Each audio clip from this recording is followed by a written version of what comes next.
What is going on, everyone? Welcome back in right here on the Voice of College Football for the Sunday College Football After Dark show.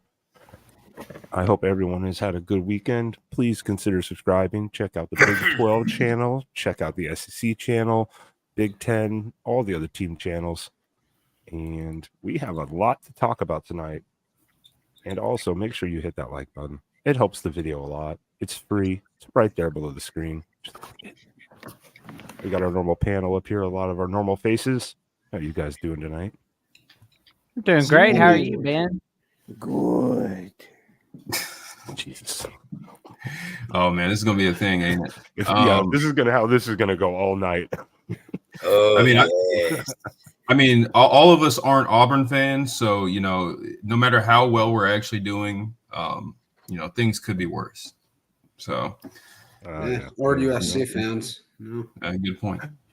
Yeah, we're gonna get into all those topics tonight.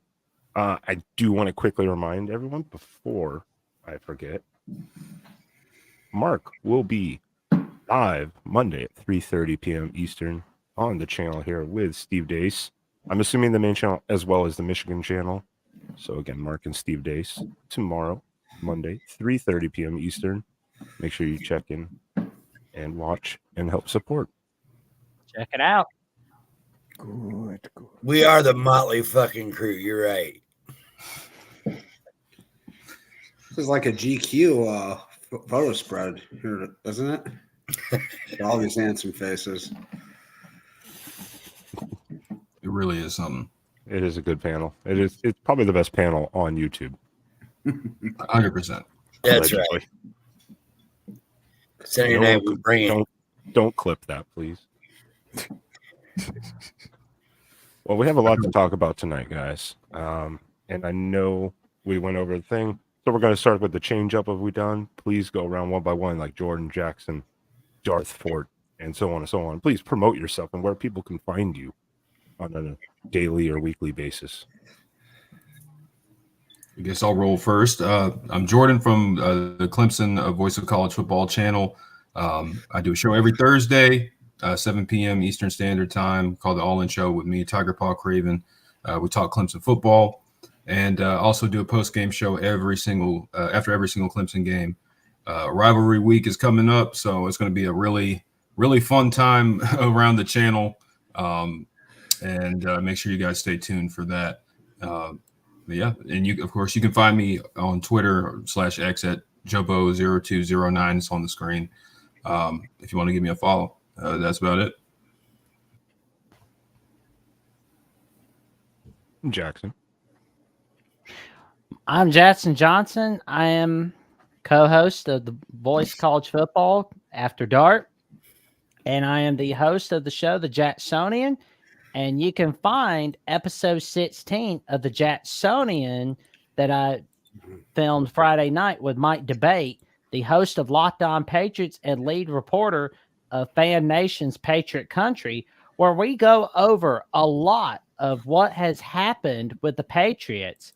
And we go over as to whether should Bill Belichick retire, should he resign, should he stay on? That's for everybody to decide.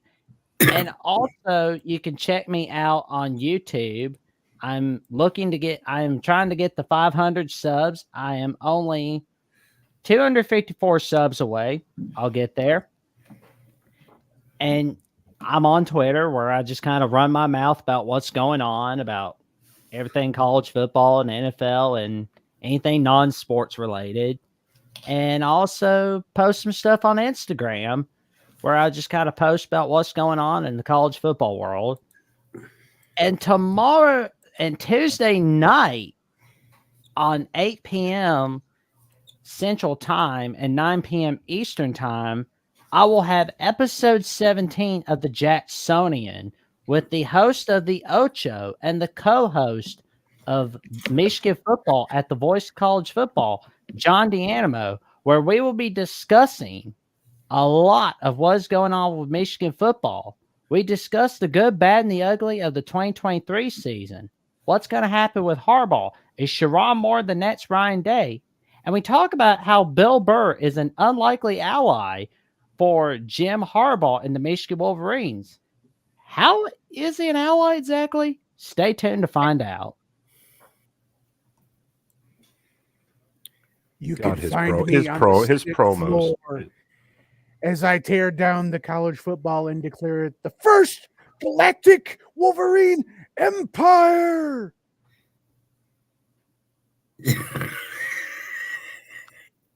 All right.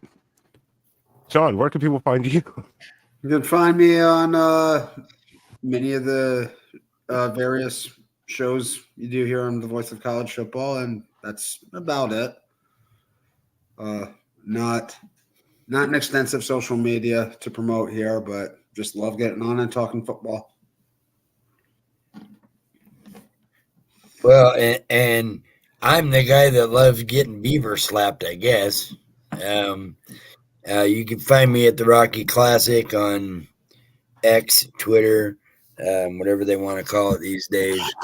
I call it Twitter. I'll always call it Twitter, just like we're preparing for the Civil War, and it's what it will always be called.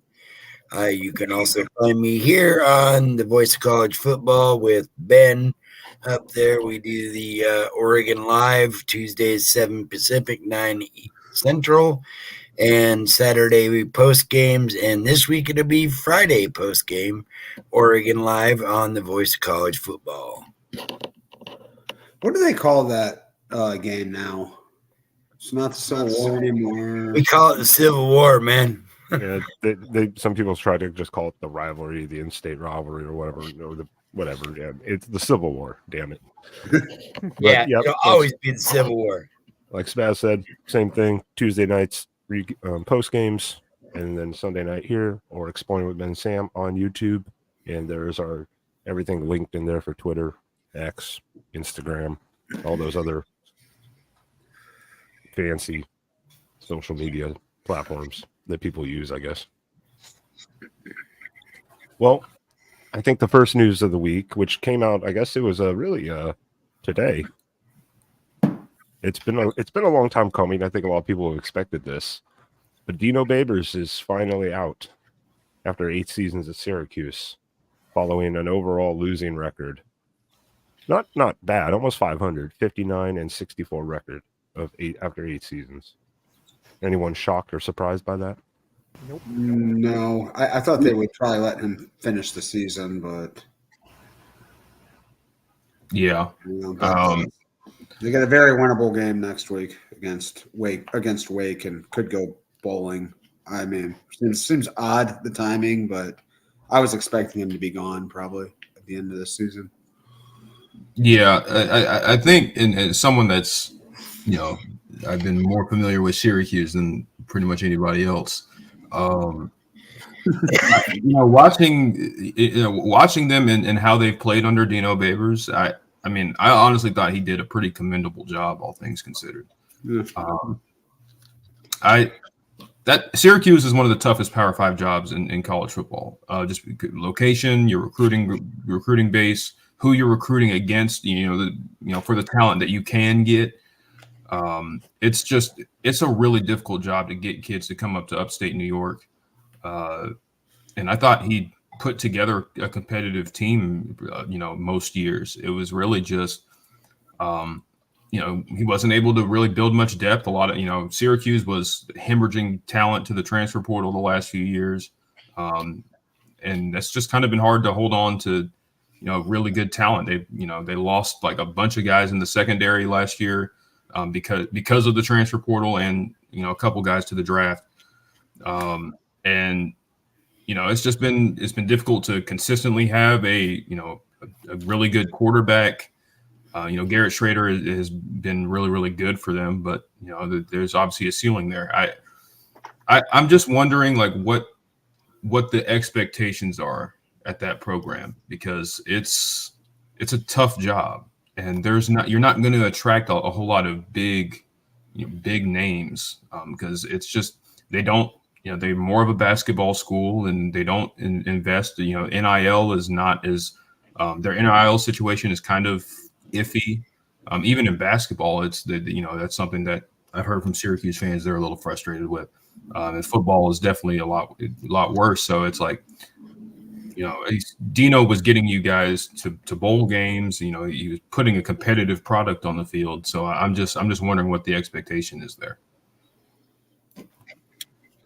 They do have some success historically, though. This is a program with some tradition. Absolutely, no, and they've had they've had some great players, but in some great teams in the past. But I think in today's college football, where Syracuse used to keep a lot of the talent in their area home, but now they have to consistently recruit against Big Ten teams who are operating at a much higher operating budget than them, and it's just gotten difficult with the transfer portal era and NIL to stay competitive. So I mean, it's not the same job it was, back when Donovan McNabb was there. So it just I don't know. I'm really interested to see what direction they decide to go and kind of what the overall like motivation and goals and expectations for the program there are. Well, I wonder if it's also because there's been several years of it.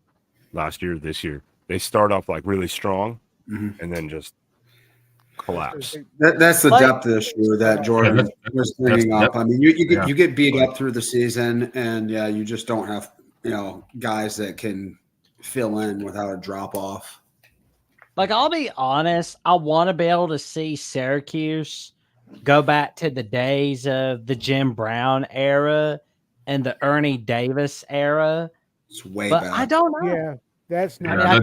That's a bygone era. I mean, those guys are both dead now. So well, and both of those, in these days, guys, those of the guys with that kind of caliber of talent are not coming to Syracuse.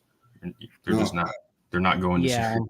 And I mean, Syracuse, back before recruiting got national and everything, got places like Syracuse and Boston College could feel competitive teams. There aren't a lot of big power programs in the Northeast, but now even that talent's getting poached. Even that talent's.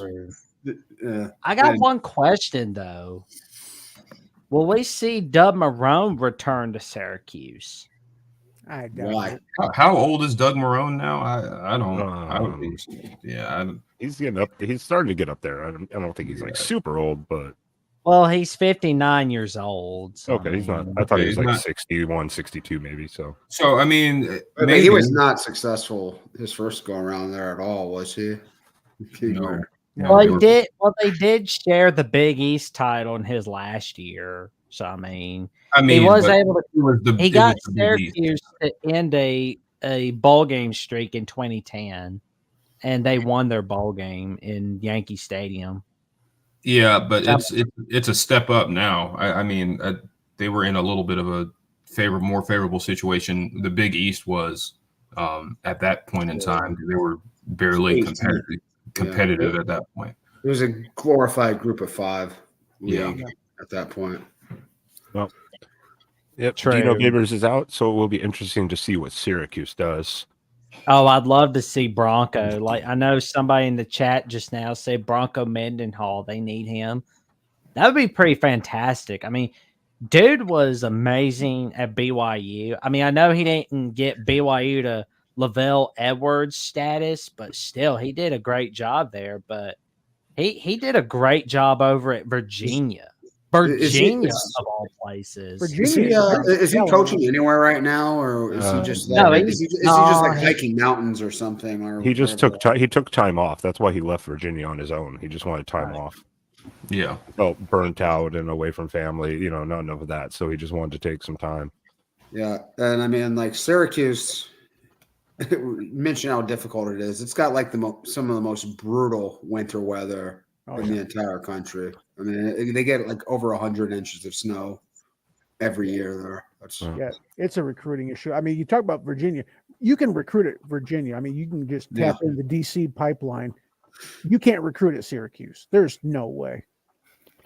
Well, we're going to have to wait and see. I'm sure we'll start hearing some news and names coming out in the next probably few weeks because they're probably already looking into it, obviously. Whoever they hire has to be a developer, has to be a guy that's good at building football players.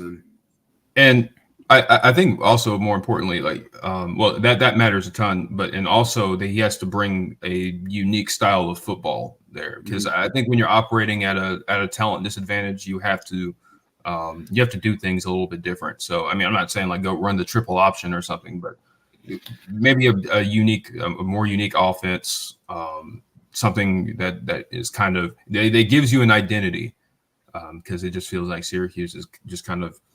We'll figure it out year by year. With what we have, we'll adjust the offense to what we have, and instead of recruiting to a system.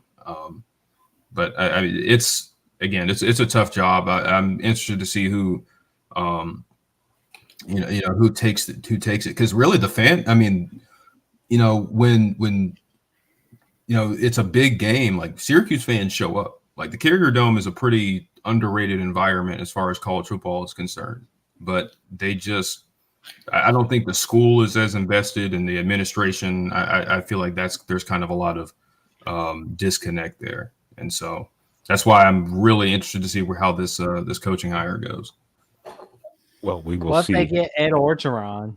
Oh, God. No, Ed is on a No. private island somewhere enjoying himself. He is, No. or where did he say he was? I Where did he know- say he was going? He was going somewhere in Louisiana. That was his dream. I mean, destination. I know Or that Ed something. Orgeron isn't a great coach, but still, though, it's going to be fun watching press conferences again, trying to understand what he can say.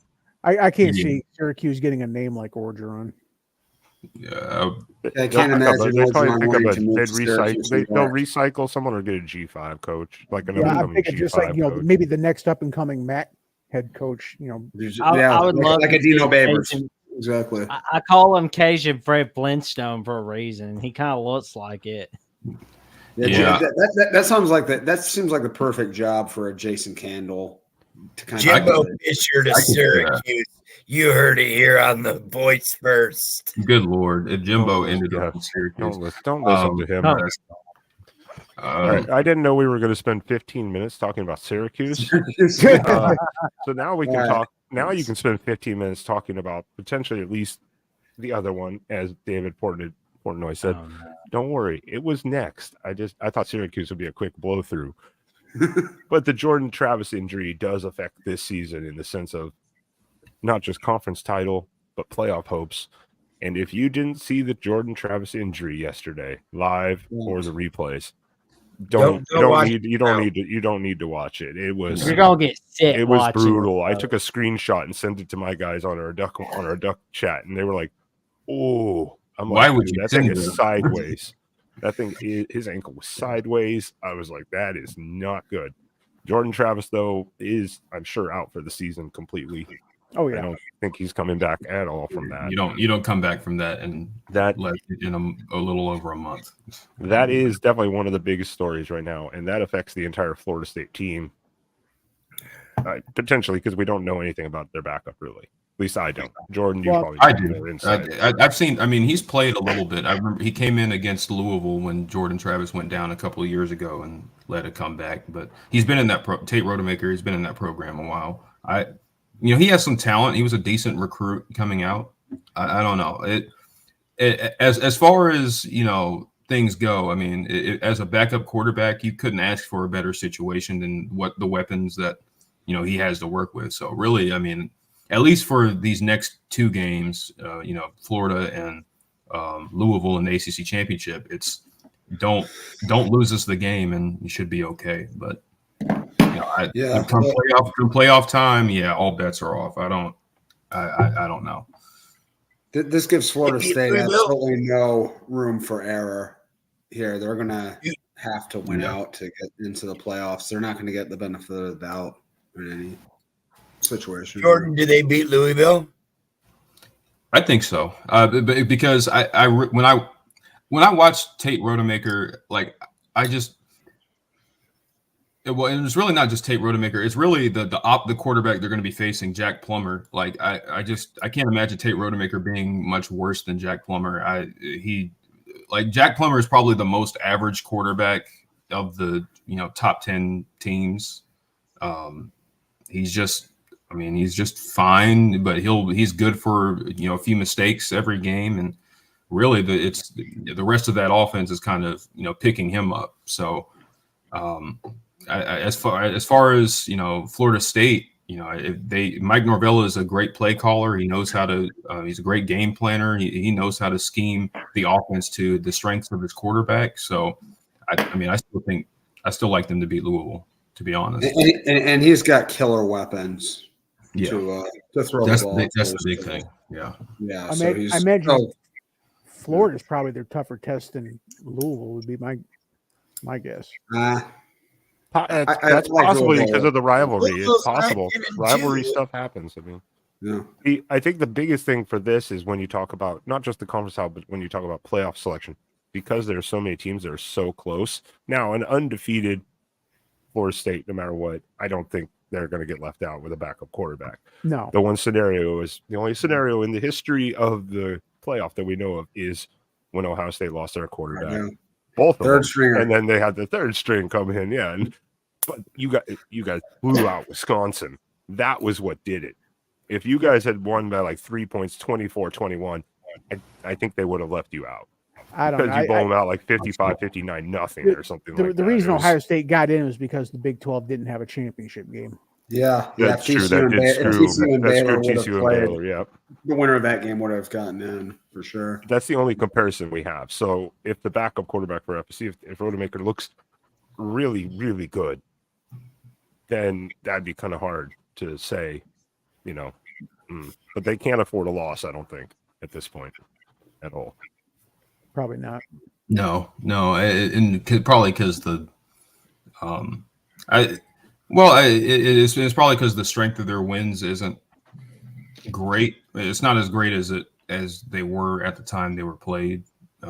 Which I know the playoff committee has kind of a different take on that, but I think you have to especially with everything around them that's happening. Yeah, I don't think they can afford a loss.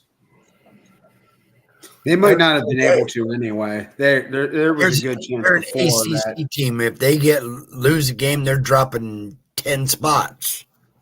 Well, I mean, then that's the funny part because normally a one-loss ACC champion has never been left out, but I think this might be the year that it happens. That's everything else. Everyone else right behind is like just right on their heels, breathing down Florida State's neck for that spot. You have to ask the question at least a little bit if Louisville has any chance to get in at this point. Yeah, they have a chance. Not unless 12 I mean, like the losses. They have the worst loss. Yeah, I think that they would have to have like other chaos where we talked about that situation a little off screen, and next week, especially with championship week, we're gonna the following week championship week, we're gonna have to talk about that and see how that plays out because Louisville still got to get through Kentucky. They'll get another decent win and then possibly a big win.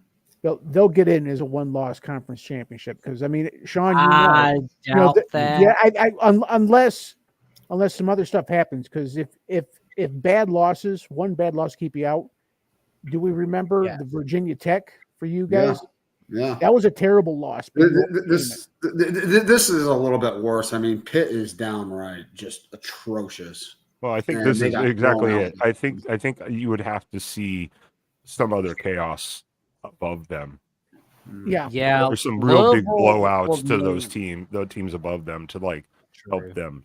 And I have no interest in seeing Louisville in the playoff at all.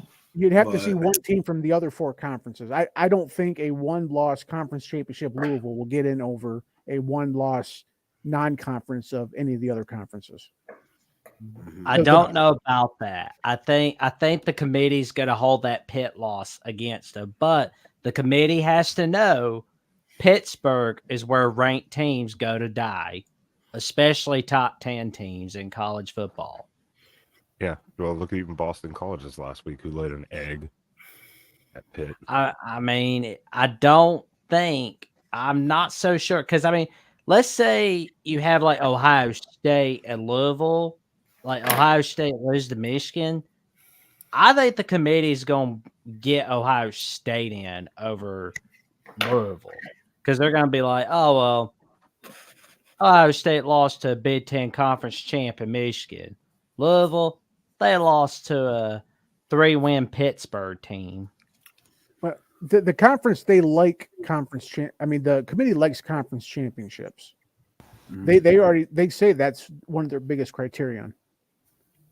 They didn't like them last year. Yeah, every year. Well, I mean, the difference is last year is that the other conferences kind of played themselves out. The Pac-12 had a 2-loss champion. Yeah. The ACC had a 2-loss champion. Yeah, if it's a 2-loss champion, that's definitely out. Yeah, we're gonna have to see, and we have to wait till rivalry week is over. Which yes, people are getting into. It's rivalry week. That's why we're here. There was a lot of news that came out today, and I don't know if anyone saw it. Jackson, you did not post about this. I'm surprised. At least I didn't see it. Breaking news today is Cam Rising is returning to Utah in 2024 for his 7th season of college football. So that's good news for the youth. That's good news for the youth because that really has derailed part of their season this year. They need him after this season they've had. Matter of fact, this is good news for the Big 12 because this feels like 2024 will be the year of comeback players for not just Cam Rising, but for Jalen Daniels as well in 2024. So we got ourselves a pretty good lineup for comeback player of the year next year in college football. As long as he performs. Yeah, Utah steamrolls the Big 12 next year if Rising's playing and healthy. Yeah.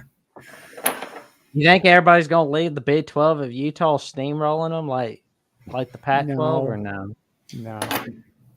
No, but you'll see some defections if that goes for a couple of years, I'm sure. Well, people are going to leave the Big 12. Where would these Big 12 teams go? Yeah. I know it was a joke. No worries. Conference USA, maybe. I mean, for the longest time, yeah, Sun Belt. There you go. Because for the longest time, it was basically, Texas, Oklahoma, and everybody else. And the teams that left were Texas and Oklahoma. It wasn't everybody else. Texas hasn't been that big of a factor for a while. In the overall Big 12, it's Texas and Oklahoma. Texas has had a few questionable seasons, especially under Herman is strong, especially strong. But they're still one of the bell cows of the Big 12, and no other team left. They're a financial just dynamo. Yeah, they've been the most inexplicably average program. Let's not forget in the country today too, guys. Most of the last 30 years. What was that, Spaz? I was telling Ben he forgot to put the portal open today, and we've already seen some jumps. Oh, really? What names? I haven't seen that. Tyler Shuck entered the portal. Is he going to his ninth school here? No, this will be his third. This will be his third. He went from Oregon to Texas Tech. Okay.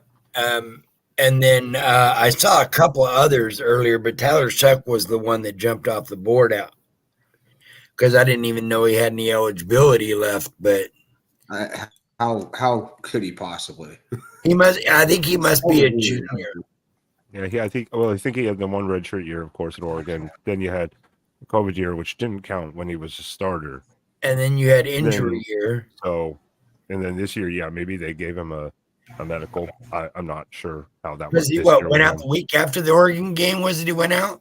It was 2 weeks. So. 1 or 2 weeks. So they may have granted it because it was still less than half a season. Who knows? I didn't look that much into it, so maybe that's part of it. I figure some other names are going to pop up. Are going to be Arch Manning, especially if Malik is named as QB. Yeah, Arch has already been talked about and rumored at several schools. And it wouldn't shock me if Dante Moore gets some more frequent flyer miles. Yeah. Well, they said they would if they fired Chip, but apparently the AD said that was they don't even know where that rumor That's came from. Load of crap. Like the AD saying, I know. At least the AD came out though and was tried to be like, I don't know what the hell they're talking about. We're not getting rid of Chip. I'm glad he's not because if Harbaugh's going to go, I want Jed Fish, and there's talk about Jetfish coming back to, Southern California. I still think Chip Kelly's gone. I mean, especially after I read that report from Tracy Pearson on 247 Sports on Tuesday night, I was like, oh, he's gone either way. I don't see I it. don't know though. He dismantled USC. Yeah, I think that saved his job. Oh, for sure. What if he loses to Cal this weekend, though? Well, if he loses to Cal, he's fired. But if that he might beats change Cal, things. he's 8-4 in back-to-back years, and nobody expected that anyways. And in back-to-back years, he goes 8-4, takes him to bowl games. I think he actually needs to win a bowl game though. That'd be good too, because he's lost every bowl game they've been in. I think. Oh, I mean, 2022 last year, yeah, it was a pretty good season, but it felt underachieving because of that loss to Arizona and because that Sub Bowl loss to Pittsburgh. I mean, you shouldn't have lost to Pitt. That's a no-no. Yeah. Yeah. Well, one of the other teams kind of got sidetracked there for a second here. We can go back to that. We can cycle back, but Jesus Christ, we haven't gone to games yet. One of the games, and one of the teams who doesn't have to worry about who their coach is Northwestern is going bowling. Imagine that. No one would have predicted that at the beginning of the year. Great story. None of us did. 1-11 last year to 6, and at least, well, they're 6-5 right now, right? Yep. Yeah. So they are going bowling. That's quite something. And then they promoted the intern to full-time coach. I don't doubt it. I would too. Yeah, I'd keep him. Yeah. I mean, obviously he's doing something good. Yeah, David Braun, a strong candidate for Coach of the Year, unquestionably. Well, I mean, they've actually had a little bit of an uptick in talent, believe it or not. I mean, they got one of our wide receivers, so they're not playing with as empty of a cabinet as I expected them to.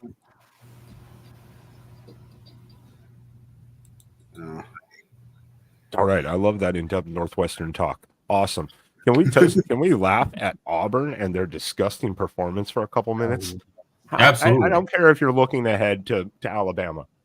How do you lose by 3 touchdowns to New Mexico State? And New Mexico State's a good team. Jerry Kill is doing a phenomenal job at New Mexico State. New Mexico State was a laughing stock for decades. I mean, really. This is a 9-3 New Mexico State team with a great coach. So, I mean, still, you don't lose at home by 3 touchdowns to Conference USA? Yeah. Yeah, they're in their first year of the Conference USA. Yeah, they weren't even in a conference for the past few seasons. Yeah. Well, they've been they're already in the title. They've been a perennial dung heap. Yeah, they were bad for long. Both the New Mexico schools were bad. There was a lot of talk about them dropping to down, maybe. I mean, well, and I was going to say last night I said that New Mexico State didn't have a chance when I called in on Voice College Football when I discussed with Mark. I forgot that New Mexico State played at Hawaii, so they still have a shot at 11 wins. Now, can anybody tell me when the last time New Mexico State had an 11-win season? Anybody? Never. Was New Mexico a state when they did it? Yeah, they were New Mexico State, but they were unbeaten in 1960, and they won the Sun Bowl that year. Yeah, so it was 63 years ago that the last time that they had an 11-win season. Don't worry, I sit here and go, "Oh, it was." I got a feeling they could. Knew that. I watched. I got a feeling they couldn't afford color. I got a feeling everything was in black and white at New Mexico State. I'm just kidding about that part. But Jerry Kill is doing a hell of a job, and that was just embarrassing. Oh man, dude is a phenomenal coach. And for those who don't know enough about Jerry Kill, look at his history at Southern Illinois and Northern Illinois and Minnesota. He's been phenomenal. Come on, it was because Jerry Kill we got that phenomenal Minnesota video of them in the snow eating ice cream cones on the sideline.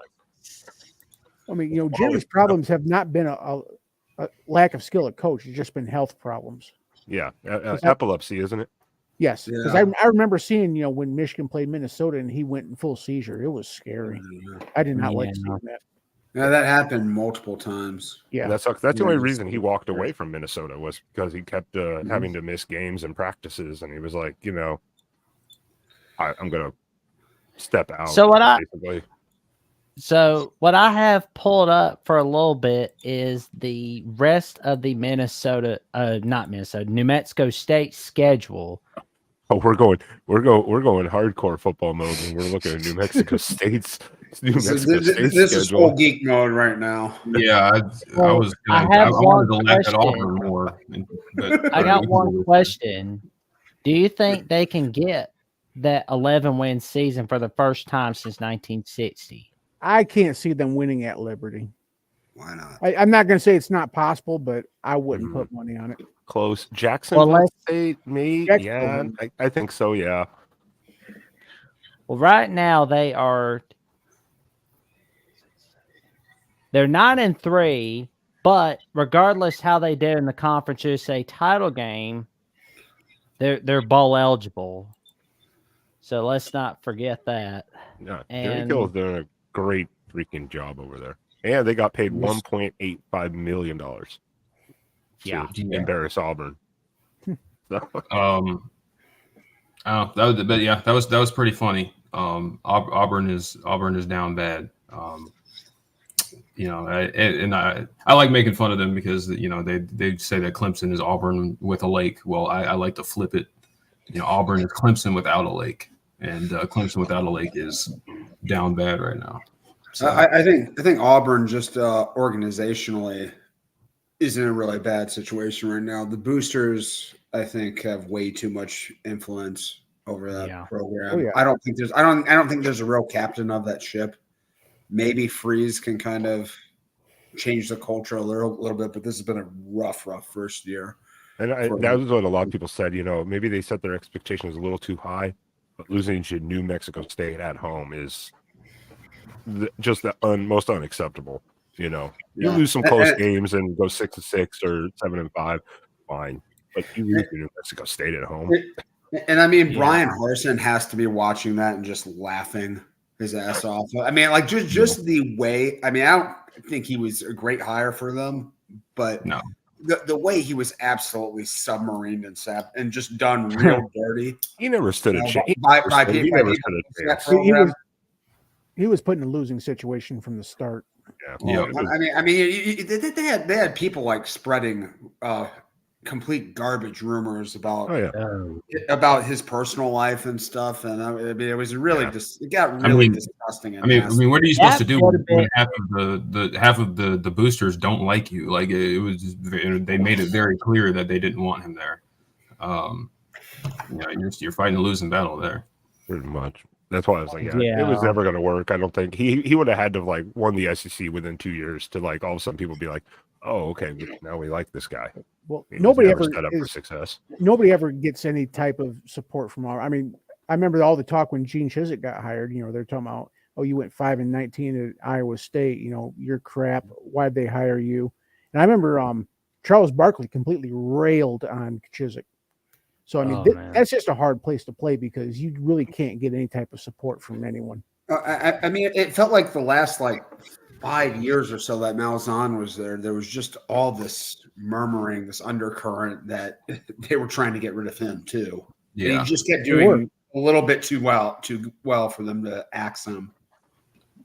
And it's so difficult because it's especially the last 15 years or so, because obviously your biggest rival is one of the greatest dynasties in the history of the sport, and now your second biggest rival just won back-to-back national championships. So the pressure to win at a place that has some history of winning, but it hasn't been consistent, hasn't been prolonged periods. It's a difficult situation, and you're in a pretty toxic booster environment. I don't know why. I mean, the Auburn job, there's a lot of things. If there was alignment there, Auburn could be a really good job, but I don't know why anybody would take it.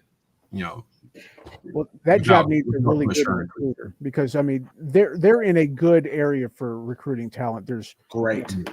there's Not good. there's that It's central good southern versus- Georgia very close by.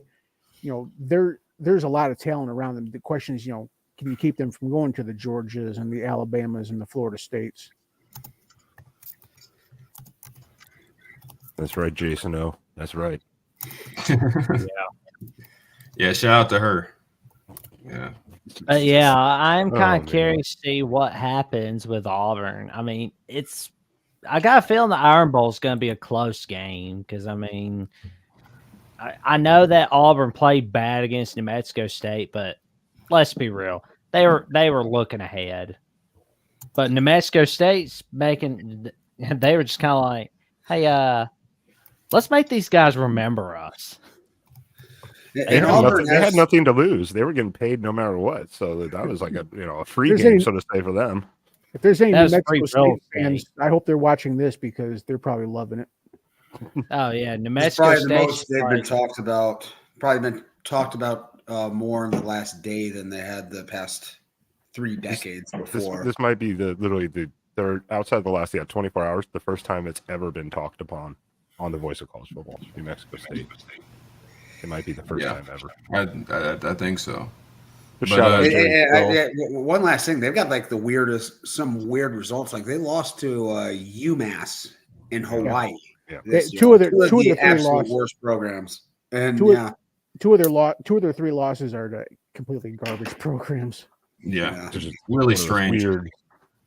The other, so again, shout out New Mexico State and Jerry Kill doing phenomenal work over there.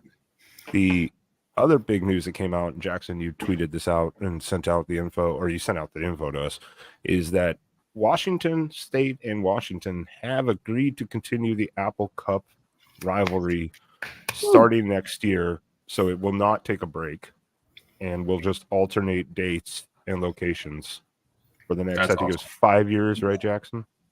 That's right. The next 5 years. The source is from FBS schedules. So luckily the Apple Cup is back for the next 5 years. I think they're going to have it longer than the next 5 years. Let's be real. Yeah, this So is that probably means- a preliminary. So that means there's hope for Oregon State, and Oklahoma State. If you're watching this, suck it up and play each other every year, no matter what. but And- they're and Take pay if Take I'm pay not from Washington State. Go ahead, Sean. if I'm not mistaken, the Oklahoma State rivalry is kaput for at least the next couple years, right? Like, there's Yeah. no way they can Yes, salvage that, right? yes, that's gone They for the need immediate to. future. Oh I yeah. don't care if they don't like they're gonna play each other every year. Well, They're now gonna with see. now is Washington not one of the states that have the in-state rivalry built into the state legislature? Allegedly, in some sort of context, much like I believe Oregon does also. So I think with seeing this news, that makes me hopeful that the Civil War will also be worked on. Like this could be the first. I have a report on the Civil War.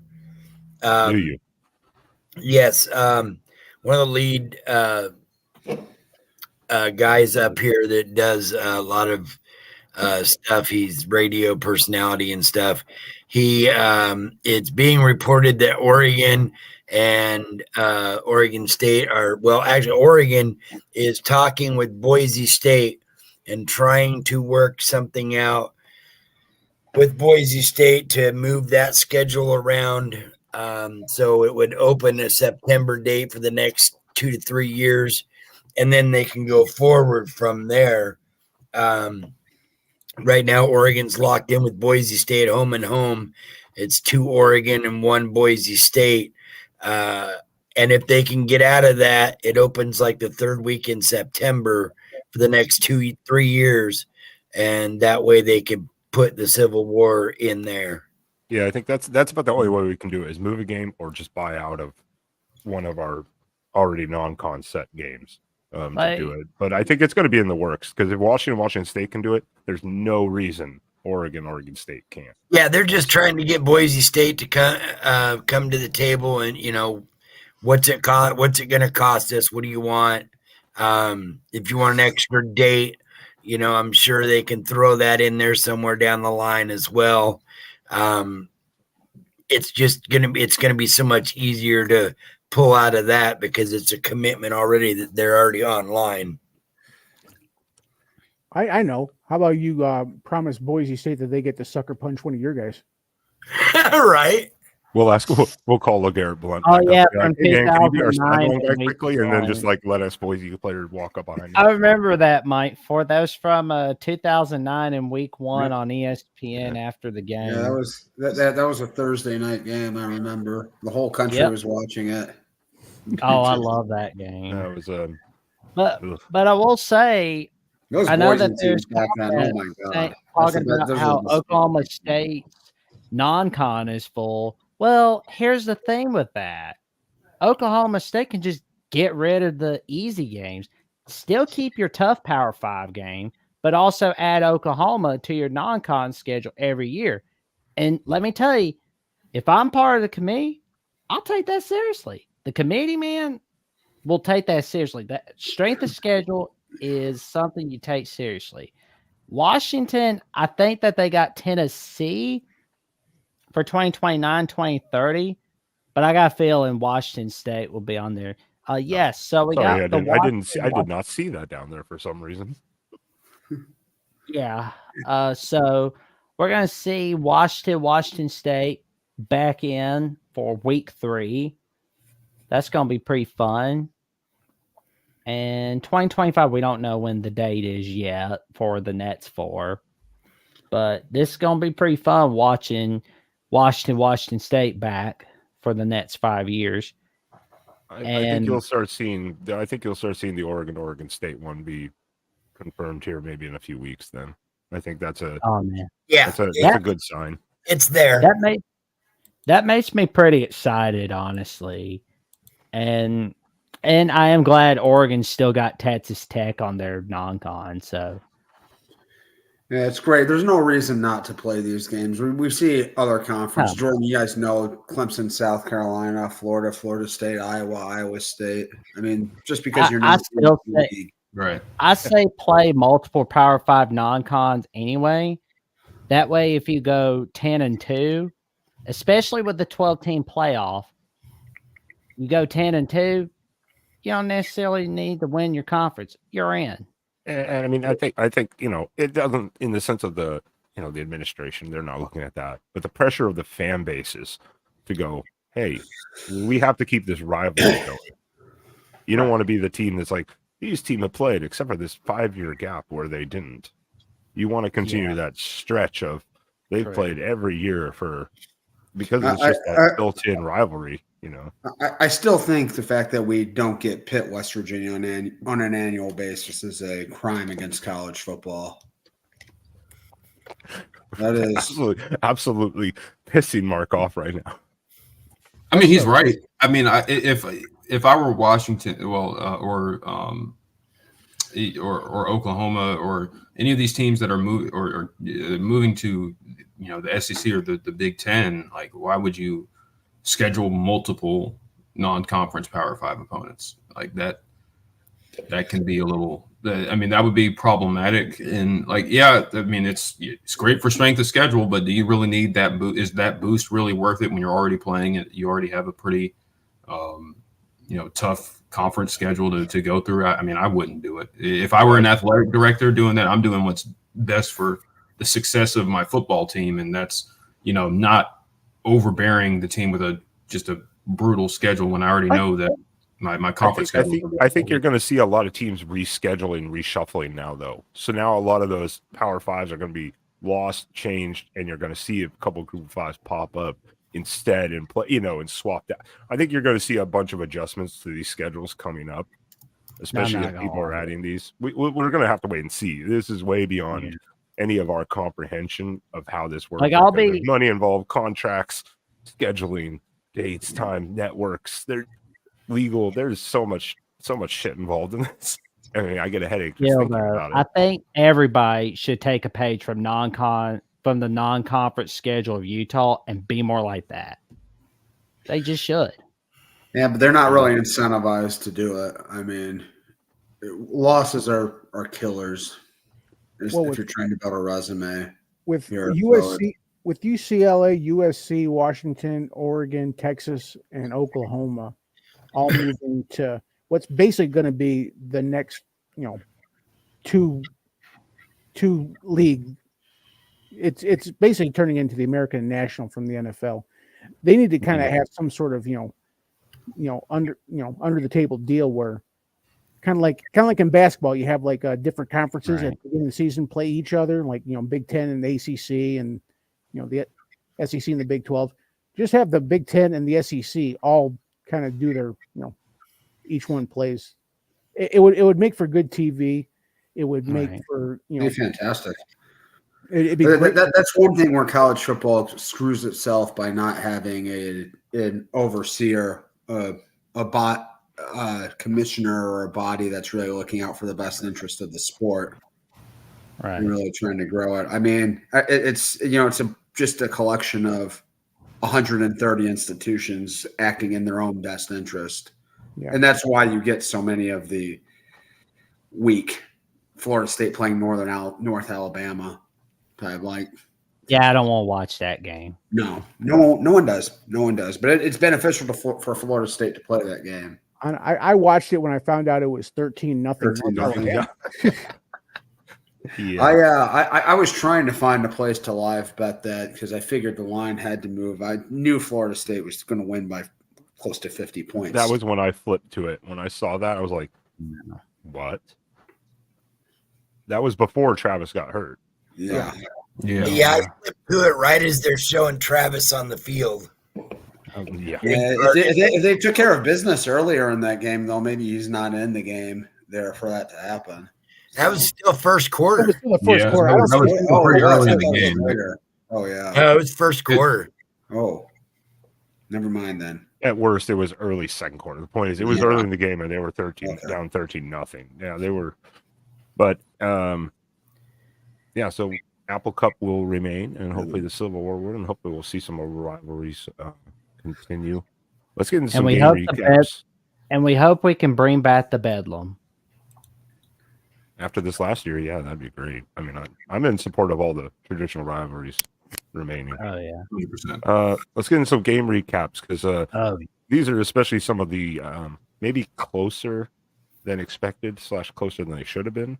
Yeah. Now, this one, not so much. This one, the line was only, I think, a 1.5 in the rainy monsoon that was Corvallis, Oregon. Please, Beaver fans, close your ears, plug your ears, So Washington does defeat Oregon State 22-20 in a just sloppy offensive performance by both teams. But in those conditions, It's pretty impressive that Washington could pull out a win like this. I mean, they're not really built to play this kind of game in these situations, but they've managed to win a couple times this year when their offense hasn't really been clicking. Like Arizona State.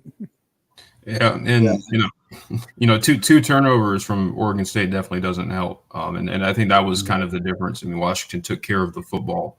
2 turnovers and the safety, yeah. So those are the plays that Washington created more of the havoc plays, and that was the difference. It definitely was not a game primed for a bunch of points to be scored, and credit to Washington's defense, who's been not amazing this year. They did a lot to create some make DJ uncomfortable and make things difficult in the run game. And they were to pull it out. They haven't been great this year, but situationally they've been awesome. Yeah. I mean, it feels like whenever they need a stop, whenever they need a play, they always get it. I mean, you saw Thule, like their big nose tackle literally like tackle the run. I think it was Martinez.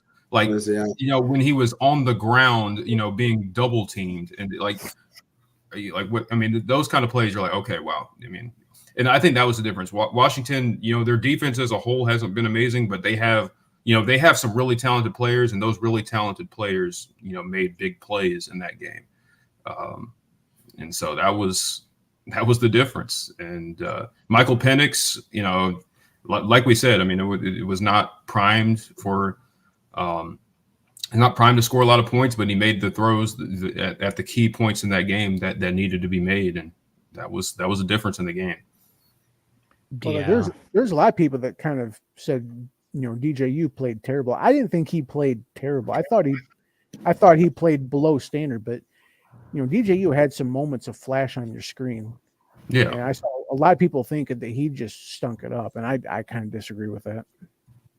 it wasn't going to be it kind of reminded me of I think last year's game, when he was at Clemson against Notre Dame, when there was like a 1,000,000-mile-per-hour winds, and the weather was really strange, and it was difficult for Clemson to throw the football in that game, and Notre Dame was more primed to play a physical run the football type of game.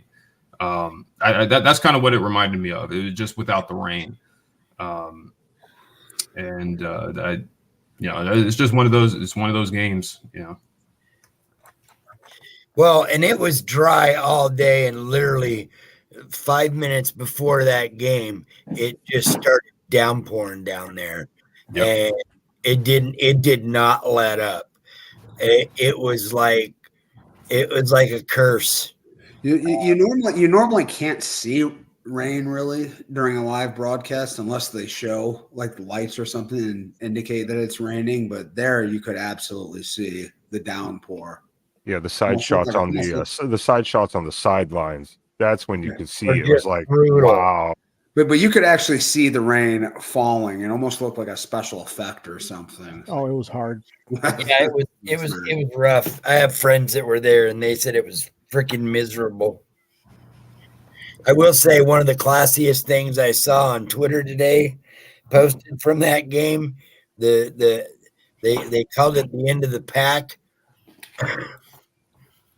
Some guy in the middle of the aisle just turns around up against the pole and just starts pissing right in the middle of the fucking aisleway. I was like, wow. They called it the vintage end of the pack. What? Oh my god. Yeah, it was on Twitter. I don't even remember who posted it. I just saw it earlier, and I was like, wow. So I'm checking my college football after dark bingo card, and public urination was not right. That's always got to be. Yeah. Check. That's a feature of like every Ohio State game. It's like a bonus marker. I think that's a first for the show. So we've hit that. We've hit that one now. I can maybe one of you. We've covered a lot. Dino Babers, New Mexico State, and public urination. We've covered a lot of unmarked territory on the show already. Yep, that's what we're. I kind of like the non-conference schedule debate better than hearing about urination. It's like, come on. No, that was Corvallis, David, not Portland. JJ, you're such a prude. Like, I'm just kind of like, don't be doing that kind of stuff, but don't go pee-peeing in public. That's what a bathroom's for. I know. I was like, well, that whole place basically was a toilet with how much water was coming in there. Yeah. Oh, I guess they just figured they were contributing to the flood. Okay. Well, Washington beats Oregon State. We're gonna move on from this. Darth Fort. Take it away. My cat is being a little menace. That's why I'm off camera. So please take it away as Michigan had maybe a little scare from Maryland in your 31-24 victory on the road. I mean, if you want to say a little scare, sure. Keep in mind that Maryland never held a lead except for 3-0. So, I mean, this wasn't like a Michigan had to come from behind. Michigan, had to really play hurry up or play aggressive. Michigan basically they let up on the gas, and they just said, okay, as long as we don't screw up, we've got this game. JJ is not at 100%. We've been having issues with our line. Hinton got injured. So, we're having a little bit of a conundrum with our offensive line right now. And with, Ohio State next week and Sharon Moore is still playing a little bit with this, the cards to cards held to the chest. So at this point in time, it's just a survive and advance. Don't show your hand to Ryan Day in Ohio State, and just kind of get through the noise, and get to the rivalry game, and get healthy, and then win it there. But I mean, I don't think they were holding anything back yesterday. I mean, this was like a. Michigan's not that offensively. They're not like that dynamic. They do kind of what they do. Does everybody? You're going to run their offense. And, thank you, DeAndre, quickly for the super chat there. I want to What's up, DeAndre? shout out back. We always appreciate it. I've heard people say that JJ's hurt.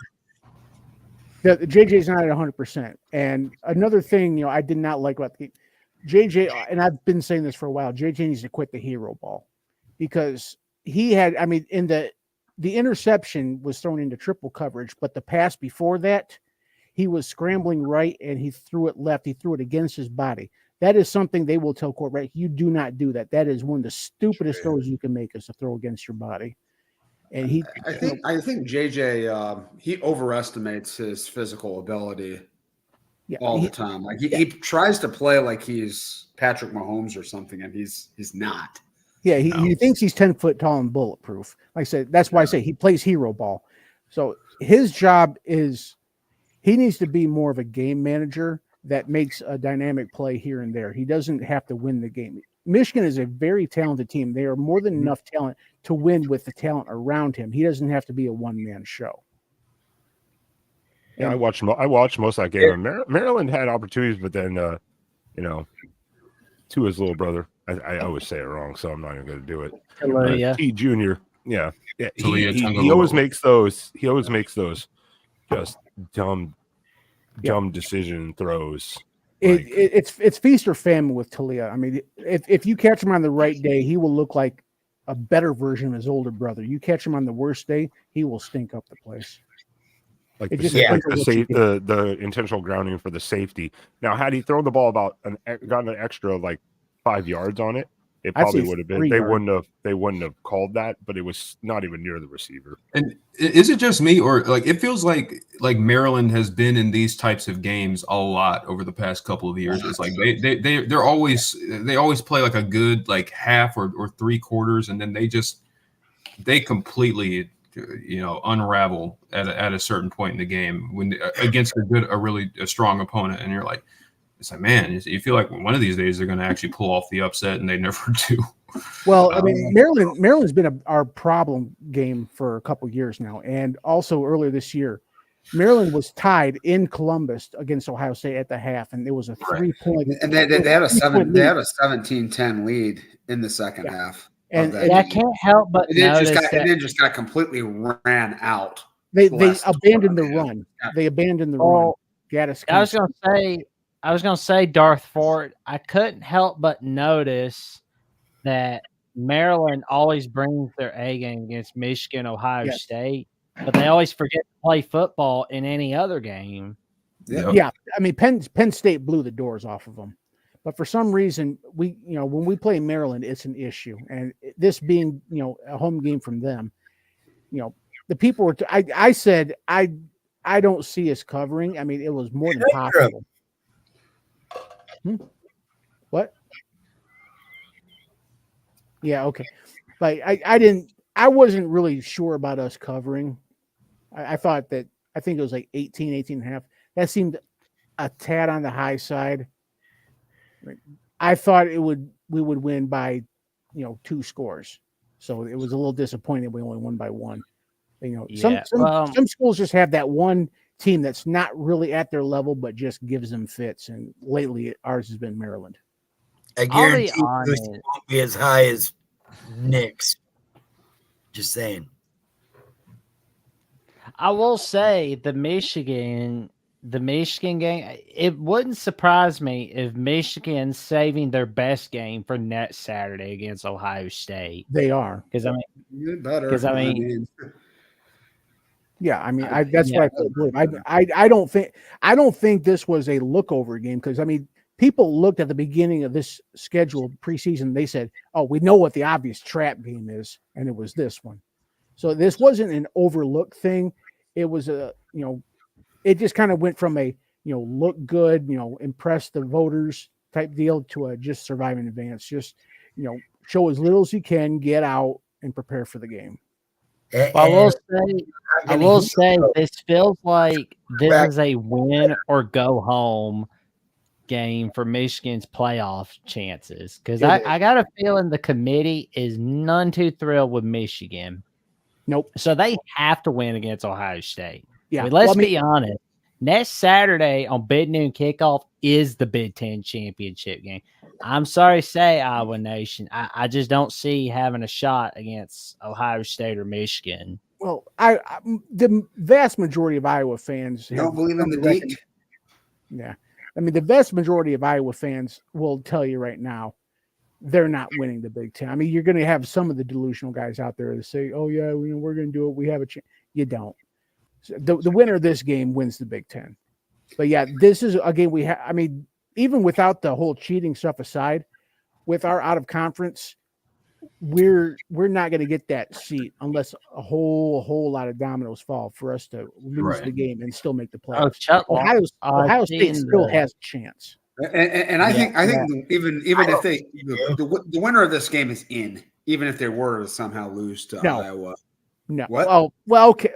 Well, I think the winner of this game is I don't know, because that would be kind of uncomfortable. It depends on what happens around them. But if you lose to Iowa, that Iowa's they're a good team. Like, and they're in the college football playoff ranking. So I mean, they'll treat them as such. But it's not that would be a really bad loss. Yeah. Yeah.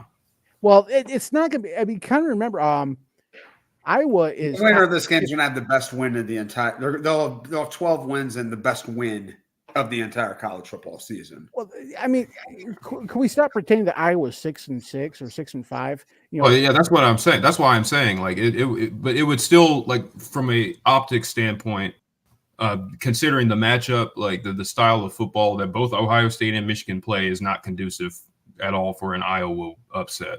Right. So, like, that would be a really shocking result and kind of it'd be an eyebrow raiser for the committee, and it would definitely you'd probably need some help, because I don't know, that just feels like the kind of loss you can't have that late in the season. And I don't know. Again, Iowa's a good team, so I'm not trying to take anything away from Iowa, but it's not. If the teams around them are in other conferences are taking care of business, if Florida State wins out, even despite not having Jordan Travis, or Georgia and Alabama, whoever wins that game, there's going to be some, and then you still have one loss Texas. Say they win out and win the Big 12. Like, it would be tough. Ohio State might have a better argument because they have the quality, the stronger strength of schedule, if they were the ones to, beat Michigan and then lose in the Big Ten championship. But even then, it would still be kind of. I don't know if the committee would feel great about putting a conference runner-up like that in with so much, with the margins being that close. Ohio State's made it to the playoffs twice without even making without even playing the Big Ten championship game. Right. Yeah, and Alabama's done it too. But I get that. But this year feels a little bit like the margin for error is a lot smaller than it feels like it's been in years past. The committee seems more on a resume base, like you're saying exactly, pretty much. Yeah, is that. The way we've seen USC drop with losses and things like that, and the different things we've already saw with the committee and even some of the other polls this year, it seems like the majority of the sports writers, media, and such are taking a team's resume more serious. So if you had a bad loss like that in your conference championship, it probably kicks you out of the playoffs. regardless if you win your other major 12 games of the year or whatnot. Well, it would also depend on what also happens in the last two games, the last week of regular season and in the conference championships. There would have to be a lot of chaos for a 12-1 non-conference winner, Michigan/Ohio State, to make it. Right. It would require Texas would have to lose somewhere along the way. Yeah. And then you'd probably need a situation where I would say like Florida State loses to Florida, Louisville loses to Kentucky, and then Louisville beats Florida State. Yeah. Especially if Florida State ends up with a loss, that would be ideal. And then obviously you would want you would want Washington. You would want. I mean, you would need Texas to. I mean, maybe you could probably get away with Texas winning out, but you need the Pac-12 winner to be a multi-loss team or at least one loss to have an argument. But yeah, if Texas is 12-1 and wins the Big 12, they're likely in unless. Yeah, they have that win over Alabama, which really helps. Yeah, I mean the only way that Texas doesn't get in is if. It basically have to be 4 undefeated teams. It'd have to be, Michigan/Ohio State, Georgia, Florida State, and Washington. Yeah. You guys are drunk again if you think Texas is gonna jump Oregon or Washington if those two teams are in the Pac-12. I don't know. Or Oregon's non-con schedule, that's hurting them. Texas has that. They survived Texas Tech, who's turning out to be not that good. Yeah, okay. if Oregon beats Washington in the Pac-12 champion, in the Pac-12 championship, you could have a conversation. Texas is not leaping that. Well, the problem is I don't know. I think maybe you would need. It might help if Washington were to somehow lose next week to Washington State. And then both teams are coming in with one loss. I think that might be that. Then you might have a conversation. Texas needs Florida State to lose to Louisville or Florida to get in. It also depends on what the committee looks at. Because I said this before. Right. If you want to go by eye test, I give it to Oregon. If you want to go by schedule, I give it to Texas. Right. Texas is not that great. They've escaped like 3 or 4 games that they could have easily lost. And Texas Tech too. If the committee looks at it too, that was Shuck. So that's the thing. If Texas can whip Texas Tech on Black Friday, I think that can really help them. Yeah, because that's common opponent. Yeah, we've got a lot of games to get through here still. Yeah, because it's gonna be like, Texas, what'd you do against Texas Tech? Oh, well, we whipped Texas Tech. Oregon, what'd you do? We had a close victory against Texas Tech. Again, different quarterback situation, but regardless, that's a common opponent, so that helps. But Louisville has to. Can the Michigan guys in chat stop picking on Mark? Thank you. I'll be honest. If Florida does beat Florida State, that basically knocks the ACC out of the playoff race in a way. Well, yeah. I don't. I still think a 12-1 Louisville could make it. I mean, they would need help, but they could make it. Yeah, I mean, I think so, but that would be they would need some help. It's not likely. I think Florida State going undefeated obviously is your best shot. Yes, clearly, obviously, absolutely. I think the committee is going to do everything it can to keep Louisville out of the playoff because I feel like they're looking at this is not that great of a team. They've had the schedule is not a really bad loss too. Yeah, they have a bad loss, and they really. Their schedule is not great. I mean, their best win is Notre Dame, and they're a good team. But then you look at the rest of the schedule, it's like, it's nothing to write home about. And Kentucky is not going to do anything that if they win that game next week, that's not really going to help them much. So, it's not great. Shout out to Real. Thank you, Ferris, for the super chat here. As all the pressure is on OSU next week. Not Michigan. Sure. I think it's Michigan. I think it's on Michigan too. Yep. I mean, I feel like more of Yeah, the I pressure. think it's on Michigan because Michigan loses like their whole team next year, and they don't have the 5-star talent to replace like Ohio State. and it's in so Ann they Arbor. don't have that It's in Ann Arbor, and we're defending back-to-back champions. And in those two wins, No Harbaugh.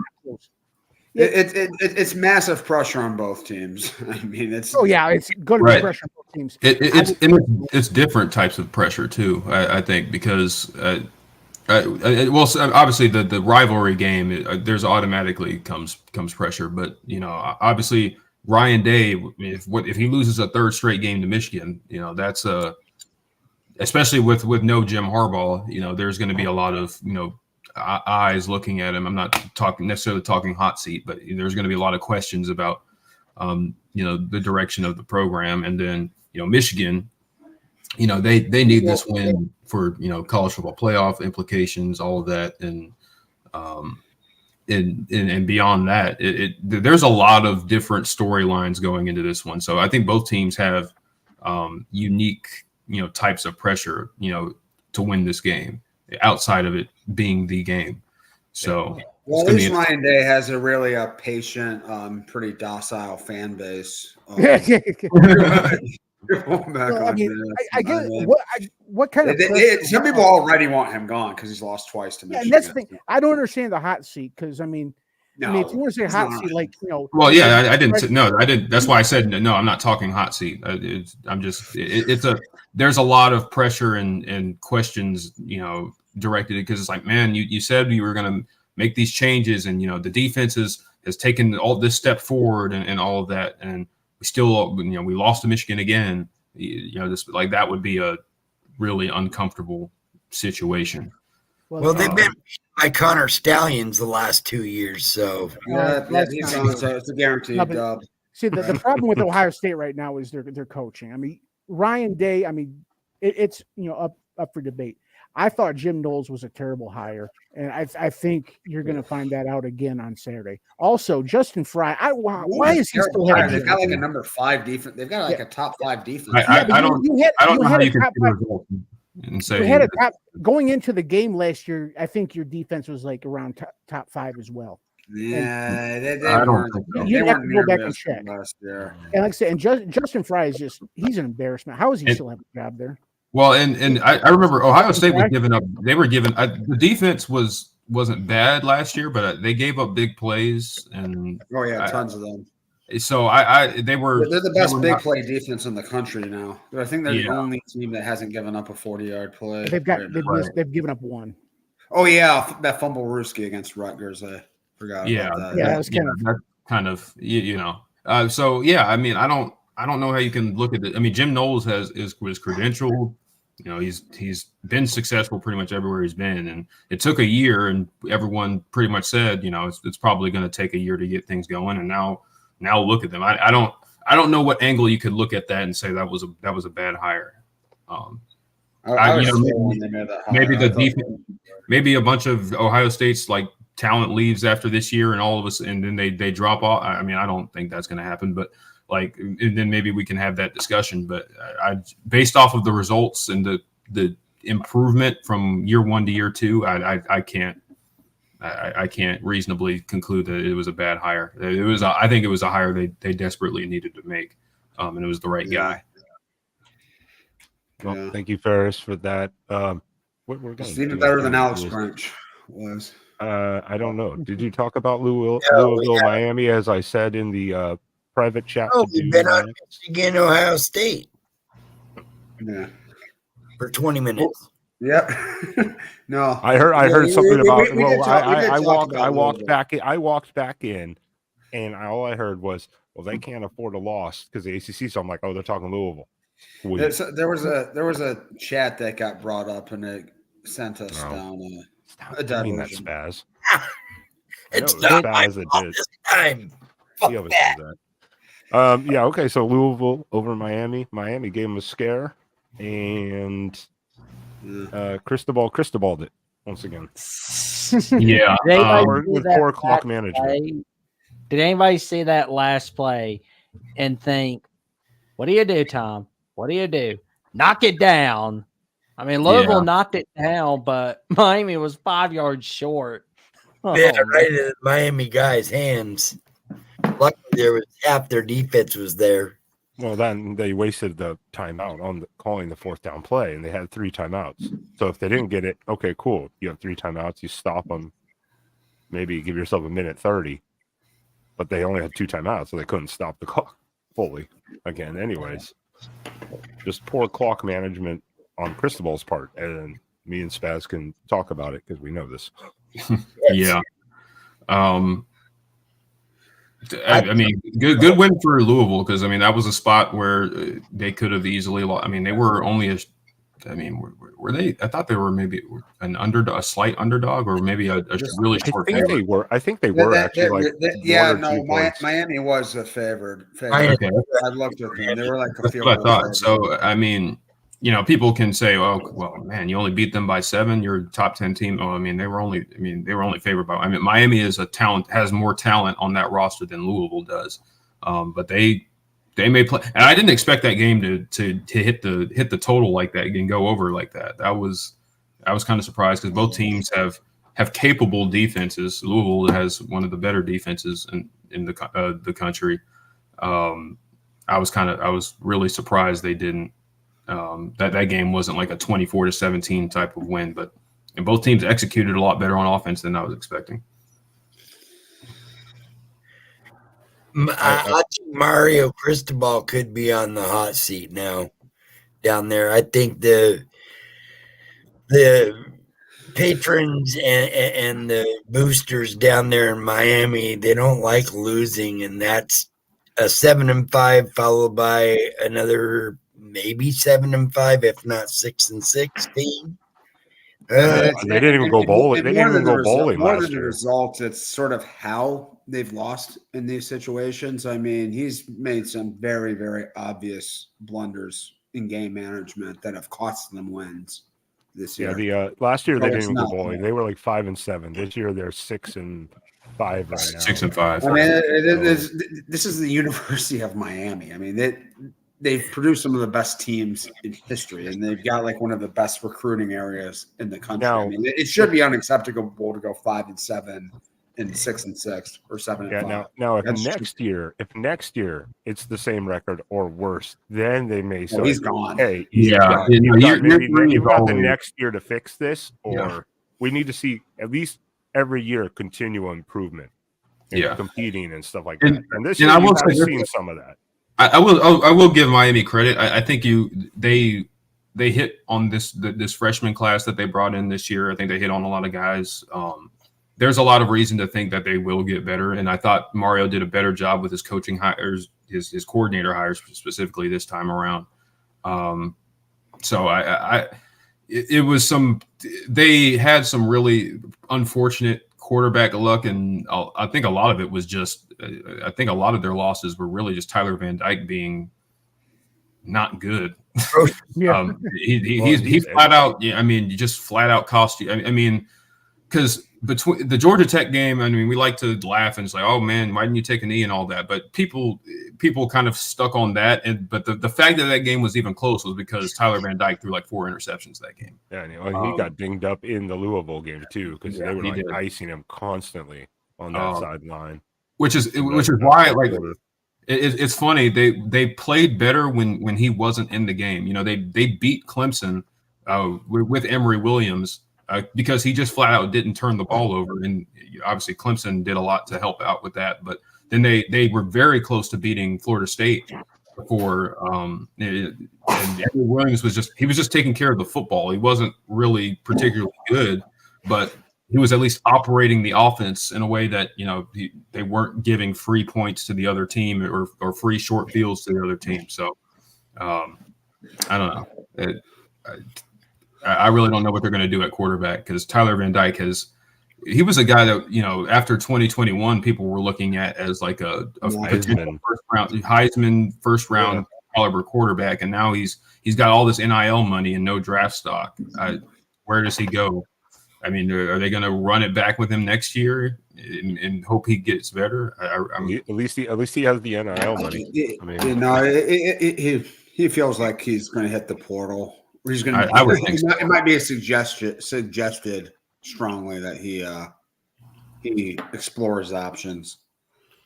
Yeah, I don't know Miami's recruiting right now, what their whole quarterback situation is outside of like their backup right now, and I'm sure they have others lined up, but Miami's an interesting one. But again, Louisville's just keeps on winning, even when it seems like they could easily lose it. They keep winning. Oh man, tremendous job by Coach Brom. Yeah, Purdue's going. Damn. Two schools, two different conferences to their title game in back-to-back years. It's only been done, I think they said, like 2 or 3 other times ever. Yeah. Saying that. Wait, 2 or 3. What was that? That at a different school. The different school, back-to-back years. Conference championship. I told a friend of mine, Austin, that you're going to be very happy with Louisville this offseason with Jeff Brom as head coach. You're going to see that this is better than the Petrino years. That I can guarantee. Petrino years were pretty good, but when Lamar was there, there's a lot less character problems with Brom. Yeah. Brom is going to run a much better, cleaner culture than anything. Yeah. Well, then to leave not Purdue the highest of compliments. To leave Purdue to go to Louisville, Louisville wanted him, so they're going to give him all the support that he needs. Yeah. No. Satterfield had a pretty well-known dysfunction with the leadership and boosters at Louisville. There was a lot of contention there. I mean that's a big reason Satterfield left. There's a lot of turmoil in the entire athletic department. Yeah, with them. I mean, it wasn't. With their president, with their athletic director, there was a lot of crazy stuff going on. It wasn't talked about because it's Louisville, but they were going through some really interesting. There's a reason why a coach goes from Louisville to Cincinnati. Yeah. Well, I mean, that didn't make sense to me because it felt like a lateral move, and plus, Louisville and Cincinnati are rivals. So it's like I would say it's a downgrade as far as. No, but I mean, it's it speaks to the culture within the athletic department that was the problems at that university. That's why Satterfield made the move he did. Yeah. I don't want to stop talking Michigan. Once again, thank you, Ferris, also for the super chat. Hating on Michigan is hating on America. America's team, baby. God bless you, Ferris. God bless you. Call me Al Qaeda. Hugh, William. Okay, then. God help us. How about that Kansas State game? I mean, Kansas State's continuing the. I was going to go rapid fire because I don't know if anyone actually watched the Kansas game. I did not. Did you? I didn't get to. I saw some highlights. I actually, for some reason, wasn't even following this game. Kansas was on their third string quarterback the entire game, I believe, wasn't? Or did Bean go out like? Yeah, they're on their third string quarterback. Daniels hadn't played. Bean's out due to injury. And as I know, Devin Neal had a pretty good game, but it wasn't enough to lead Kansas to victory. He had 138 rushing yards, 3 touchdowns, 18 carries. Cole Ballard, unfortunately, couldn't get the job done Saturday night. I was pretty sad to see Kansas lose, but congrats to Kansas State on a fine victory. And you're still in title contention for that second spot in the Big 12 title game. Yep. Yeah, I mean, it was close. I think it was closer than a lot of people thought because I think Kansas State was favored by 9 or 10 points at least, I believe, and it was only a 31-27 game. So I think my question is: are either of these coaches going to be back next year? Kleiman? I would say I think Kleiman. I would Kleiman bet on Kleiman being back. Yeah, they're hot names though. They are hot names. Leipold's got too much kind of flowing around, but he's going to Oh, land if I were high scratch. Leipold, It is, I mean, the problem with Leipold is he's 60 years old. Exactly. And Well, he's 59. Spaz, stop, Okay, then, stop yeah. trolling Mark in the chat, Spaz. Now, But- Kleiman's offensive coordinator, however, not necessarily. I mean, if I were Kleiman and Leipold, I would stay. I mean, nobody's going to get mad at you if you don't have 12-win seasons every year at Kansas or Kansas State, especially Kansas, because they're worried more about basketball. Not I mean, anymore. you get like a well, yeah, but still though, you get a 10-win season in Lawrence, Kansas, everybody's going to build a statue of you. Whereas if you're at Alabama or Michigan, Ohio State, it's do better. I'm not sure. I mean, I don't think there's a lot of Mangino hype up these days around Lawrence. Yeah, but I think it's true. I think it's true that, I mean, if every year he was seven or 8 wins and then got a 10-win season, like every say 4 or 5 years, he could stay there forever. Oh yeah, clearly. He could stay there forever. Our head coach, I'd stay at Kansas. That's just me now. And he has said he wants to stay in Lawrence. He has said that. So now, what does that mean? When Every coach says that, though. Yeah, but no, I know. I mean, I get that, but he has said it openly. At least he doesn't dodge it. So yeah, who knows? Now, I don't know if that's true for Kansas State because Bill Snyder still casts a very long shadow. Yeah, But Kansas definitely. Yeah, it's hard to break out of the Bill Snyder shadow. I honestly feel like Kansas State is the Iowa of the Big 12. You know, I mean, I know. I mean, Kansas State. I think whenever Colin Klein was a quarterback, I know they were number 2. They might have been number 1. Yeah, they were number 1. They lost to briefly. Oklahoma. Yeah, they held and it. Iowa hasn't been number 1 since the 80s under Chuck Long. So No, but it's just that they're a very consistent program, and you kind of get the same performance from them week in, week out. Yeah, and they win 8-9 games. which is crazy because they didn't used to be that way. Before Bill Snyder got there, they were one of the worst. Bill Snyder was there just 10 years ago, so not decades. He was just he played in 2013 in the Fiesta Bowl to Oregon with Colin Klein. Well, it was way less. It was way less than 10 years ago. Yeah, and then he was there for about 2 to 3 more years, I think, and then he hung it up finally again for the second time. Yeah, it was like 17 or 18, I think, was his last year there. Yeah, okay. I was thinking maybe 15 or 16, but maybe. Chris Foot has been, trying to rewrite history all night, so I wouldn't really worry about what he's saying. Well, speaking of that. Well, what do you think about Oklahoma BYU this week? That was the worst point spread I've seen the entire year. I mean, it was just total free money there.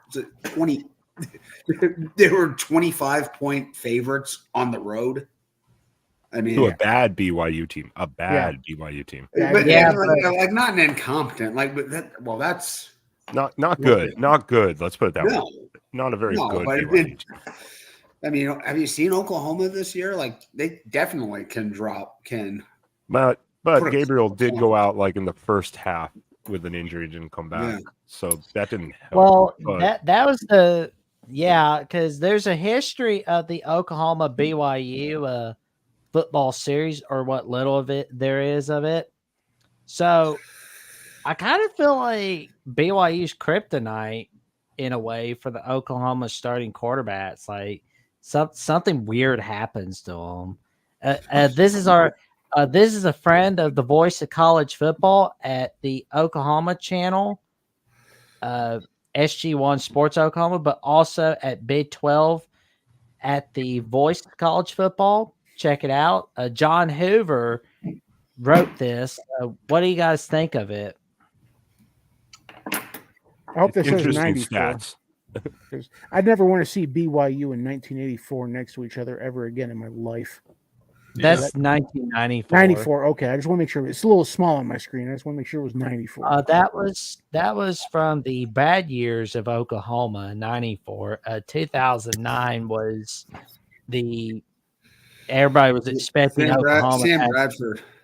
Sam Bradford chose to come back that year. Got knocked out the first half of the first game. Never played again, and was still the number 1 pick the next year. So So this is a John Hoover from All Centers at Fan Nation. Check him out. He's got some great articles on there.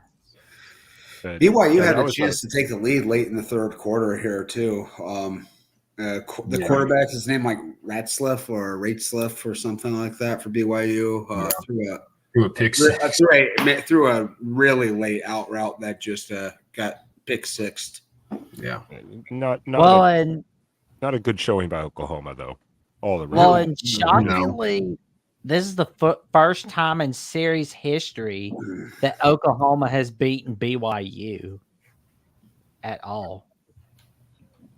It's the first time they've ever beaten BYU. Yeah, that's something. Wow, I was like, okay, well, that's progress. How many times have they played? 3 times. That was the 3rd time yesterday, and this is the only time that they will play in conference play. That's why I loved watching this game yesterday because it's going to be. You don't think BYU's going to the SEC eventually? God, that's going to be a trivia question in like 20 years. It's like Oklahoma and BYU actually shared played one time in conference play or something like that, and that'll be some weird, obscure college football trivia question down there. I don't know, when Oklahoma's in the SEC and BYU is whatever they're doing, whatever they'll be doing then. But well, they're not a good showing.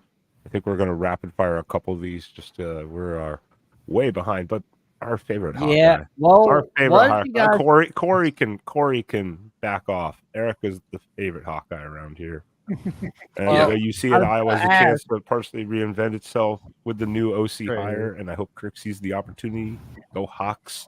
Well, you're going to have to wait and see, because hopefully when you hear the name, it's not underwhelming, but at least maybe they can perform. Well, I was going to ask, what did you guys say about that Texas-Iowa State game? Didn't really catch any of it, but not surprised at all that Iowa State was able to make a game of this and make it a 4-quarter battle. I really thought they had a chance to pretty late in the 4th quarter too. Yeah, it was another ugly game, but it's an Ames.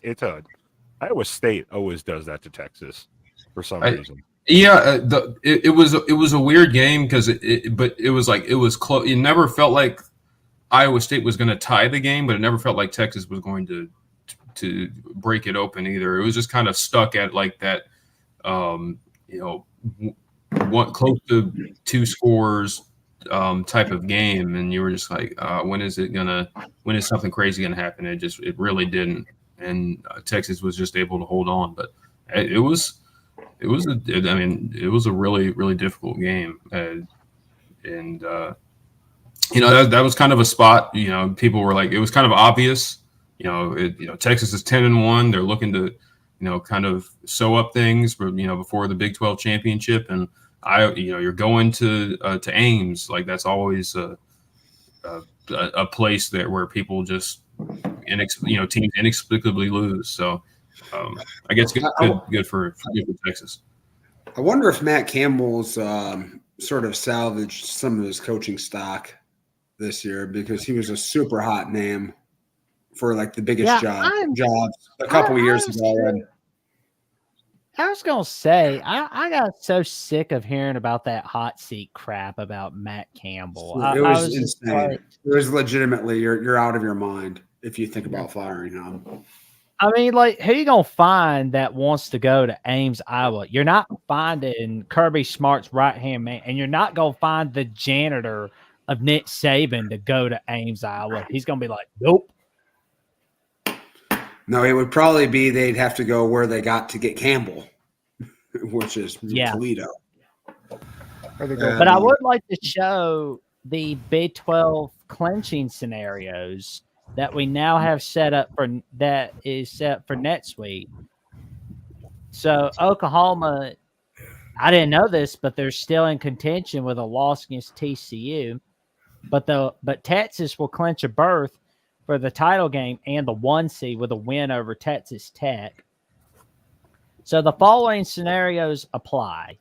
If Oklahoma They have State seeds defeats for championship games. what'd you say? Sorry. I said they have. What does that even mean? A 1 seed for? It's a 1 game. Yeah, well, It'd be Texas like the has home the team, best like the home team, so to say. Oh, so you just Yeah. get to wear your colored uniforms instead of the whites. Okay. I guess. Yeah, Go Texas, ahead. but Oklahoma State, they beat BYU. It's win and you're in because they got the head-to-head wins over Oklahoma, Kansas State. And we look at Oklahoma. If they defeat TCU, they need Texas to win, but they have to pull for BYU on Saturday against Oklahoma State. And then, but here's the tricky one: Kansas State. Now, I've been trying to figure this out, but here's what we have according to the Big 12 website. If Kansas State defeats Iowa State on Saturday, following a Texas win, they need Oklahoma to lose to TCU on Black Friday, and they need Oklahoma State to go down against BYU. And as I said earlier, Kansas State has to beat Iowa State, and they're in. That's a pretty difficult parlay, right there. I don't like that. The odds for K-State in that situation. I personally hate the fact that the 4 teams in the Big 12 that are still in it don't play each other.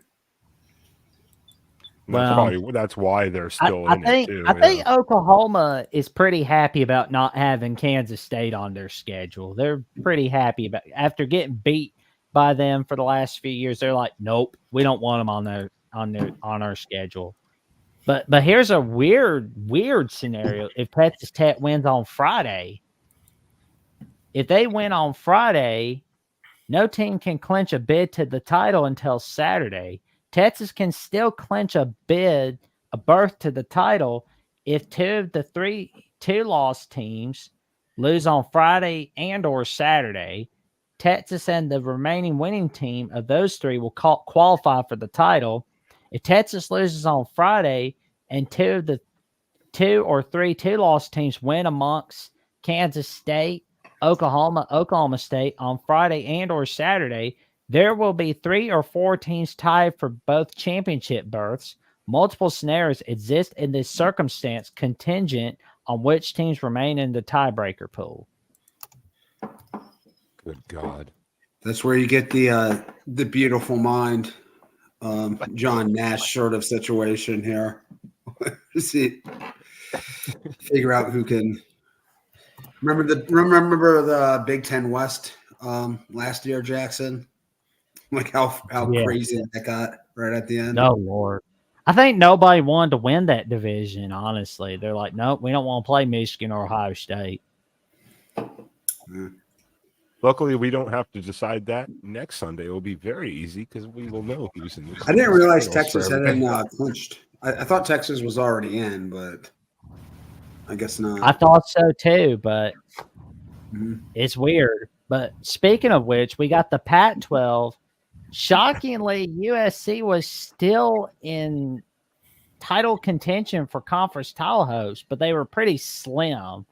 UCLA pretty much killed it, really. Yeah, it was on life support before UCLA. That's true. I mean, you can't be getting beat down by Washington and Oregon. That's not going to help. And maybe it was just me, but that USC offensive line was just disastrous. It was dreadful.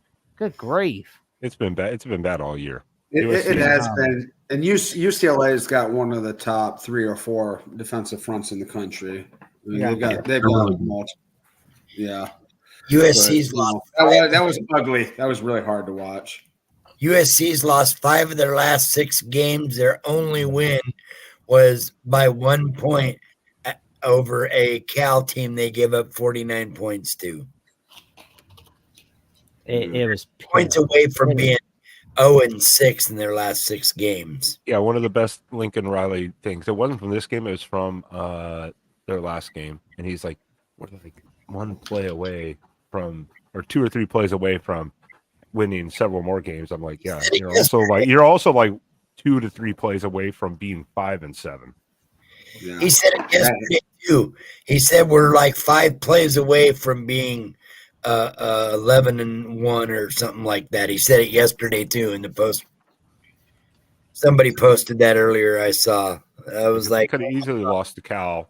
They could have lost to Arizona, and they would be 5-7 right now. It's a really sad end to really one of the best college football careers we've seen in a while from Caleb Williams. I mean, he's like just one of the truly generate. That word gets thrown around a lot, but he really is a rare talent. Yeah, Caleb Williams. For him to be wasted, never have a chance to play for the playoffs because he was on teams that were so horrific defensively is a bit of a shame. Yeah. It's just good grief. I feel sad for Caleb Williams. He's a cool dude. Well, one of the things about USC this year is that, last year their defense was still bad, but the fact that they forced a lot of turnovers last year, which really kept their defense from being exposed. And that's the thing, though. Forcing turnovers isn't something that you can rely on year after year after year. The stars have to kind of line up, and they obviously didn't this year. And without all the forced turnovers they had of last year, it really kind of put a spotlight. That's what I said last year to some of the guys. I was like, hey, that's great. You're getting turnovers. You can't rely upon that. Plus, remember last year they didn't play Oregon or Washington. Yeah, so turnovers and turnover margins are one of the most volatile stats in football. I mean, you're just trust me, I know. No, well, good Lord. Sticking in the Pac-12 really quick for rapid fire. Speaking of the Pac-12, the scariest team in the Pac-12 that no one wants to play right now, Arizona beat down broken old Utah 42-18, and it was like 28-7 at halftime, or something, or 35-7 at halftime. It wasn't even close. It was a beatdown. It was gotta shout out the 5'7" QB. I'm just happy to see someone my height balling out like that. Arizona is going to end up 9-3 this season. 9-3, as long as they take care of business against ASU next week. Yeah. No one saw that coming. Their over/under, I think, was like 4.5 this year. I had them as 12th. No, I'm sorry. I saw 10th in the in what I thought the preseason. I thought the only teams that were going to be worse than them were going to be Stanford and Colorado. Yeah, and you're correct on that. You are correct on that. I actually had them below Arizona State. I had a little bit more pressure. I had a little bit more faith in Dillingham. I thought they would go. I thought they'd get maybe 6 wins. I thought that was about the peak of it, but they have kicked into gear with Fafita at quarterback. Yeah, and that kind of makes me wonder, is like, what would happen if Fafita started? Jesus, yes, I know. Jackson, stop reminding us of this scenario. You probably get that win over Mississippi State. We do need to start getting through these games a little bit faster. So Arizona is definitely going to need Oregon State to beat Oregon on Black Friday. Arizona has to beat Arizona State next Saturday. And it says on if both those results come to pass, they would tie Oregon for second place, and Arizona would win the tiebreaker to earn a berth in the Pac-12 title game against Washington.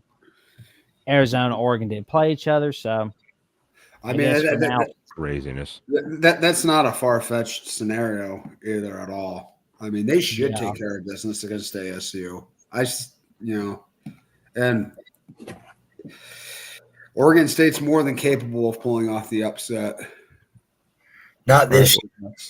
Yeah. All right. Well, this one is our final one on this list, unless we have some others that we want to rapid fire on, like our teams that we didn't talk about. Mostly one team here, in Alabama. Clemson. That was a good one against North Carolina. Yeah, Clemson over North Carolina in a very, like I told you, Jordan, sloppy kind of first half, but then Yeah. Clemson put it together. Yeah. Really that first half, it was pretty sloppy from both teams. It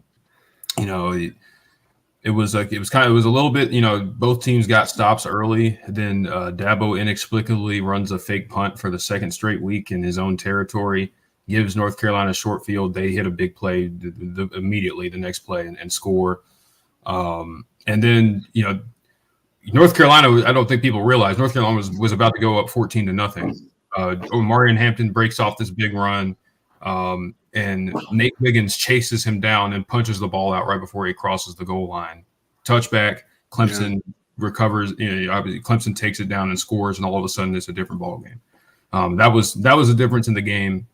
And Clemson was able to pull away in the second half. They did a really good job of affecting Drake May and kind of making him uncomfortable, despite the big plays they were getting in the run game. Will Shipley played well, kind of reminded everybody he's still good at football.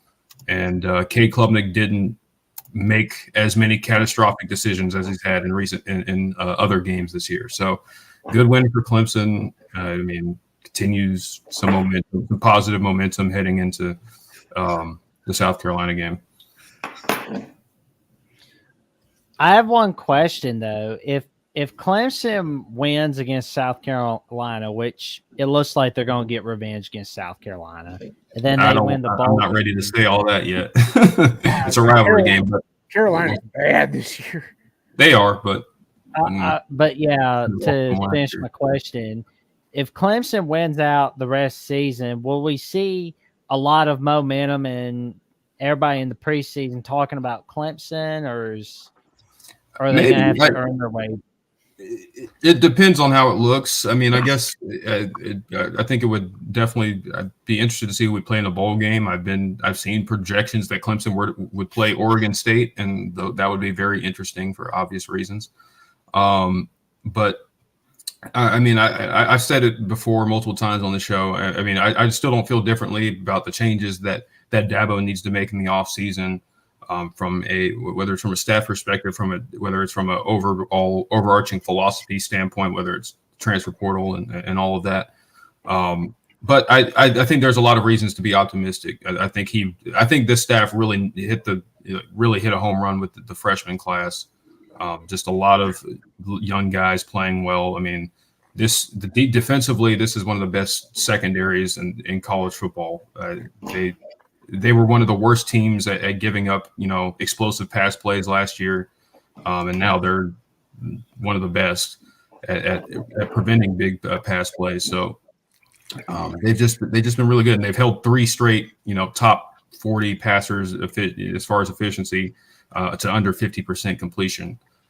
So there's a lot of reason to be optimistic, but it's about the offense, continuing to progress, and does Cade make those steps, and does Dabo, bring in some talent and kind of fill in the holes that Clemson will have next year. But I still think there needs to be changes, even if Clemson were to win out, because 4 losses was not in the cards this year. That was not what anybody expected. That's not the standard that's been set here. Yeah.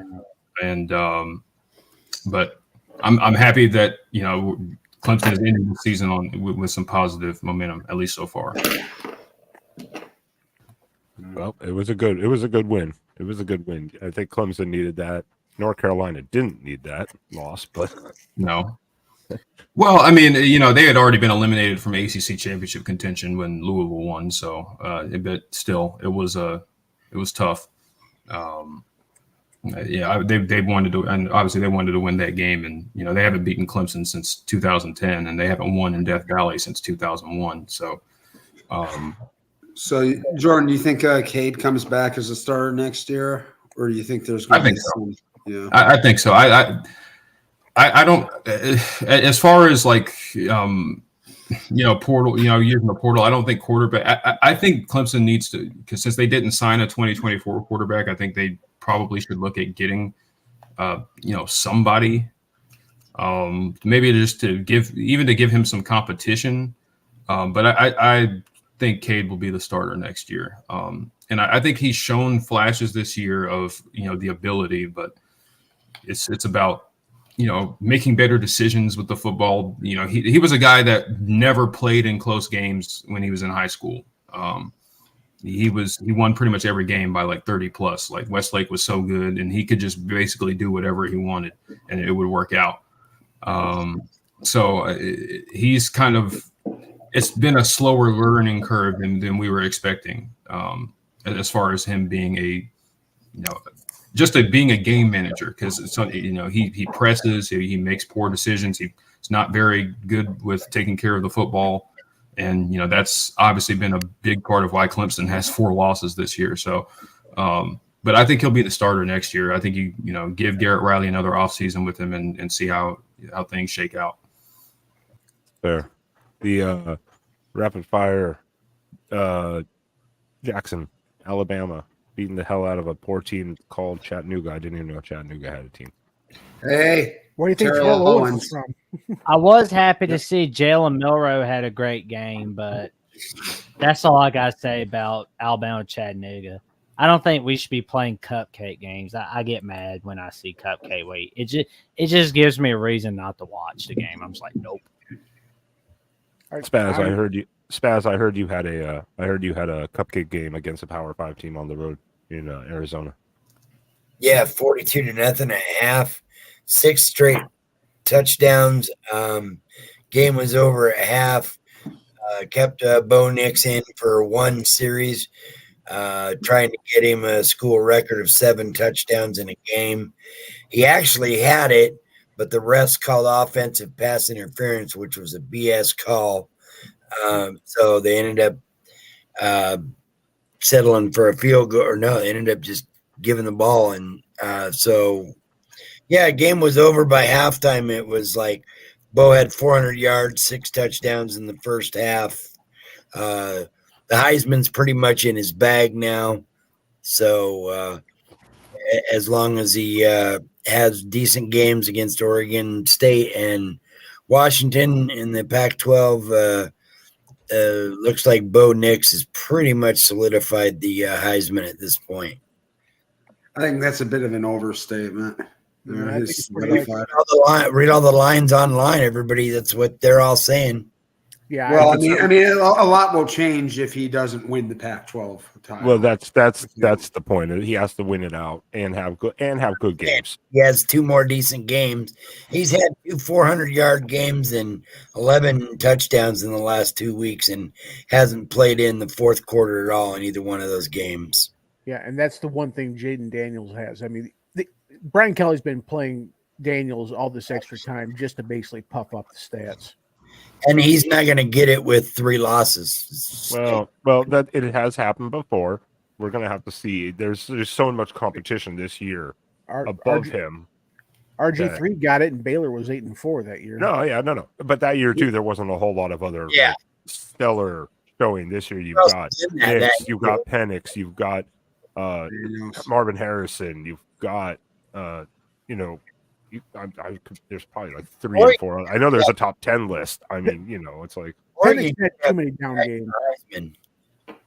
But we'll save this. We'll save this when we start going to the conference title, because whoever's going to the conference title, if Nick's not going to the conference title, then I think we can just kind of drop him down the list a little bit. There will be a big difference depending on how his gameplay is.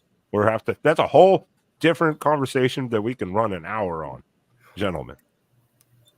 I'm putting my foot down for once, metaphorically. That time you did. But rivalry week is here, and we start off. Jackson, I'll let you talk about it because you're the SEC guy. Of course, the Thanksgiving tradition now for the last how many years is it? How many years has it been? When did they move the Egg Bowl? They've been doing Ole Miss, Mississippi State on Thanksgiving Day for about the last decade. They about the decade. Okay. Yeah, but they've done it longer than that. But I don't want to keep anybody up late because I know everybody's got to go to bed soon. But yeah, the Alabama Auburn rivalry is one of, when you think of college football rivalries, you're thinking about Ohio State, Michigan, and Alabama, Auburn. And that Saturday on CBS, you're going to see another great edition of the Iron Bowl. Now, I am a little bit nervous about going against Auburn. I mean, yeah, I know Auburn lost to New Mexico State. And I love what New Mexico State's been doing this year. But let's be real. Nobody's going to bring their A game against New Mexico State. Everybody's going to bring their A game against the Alabama Crimson Tide.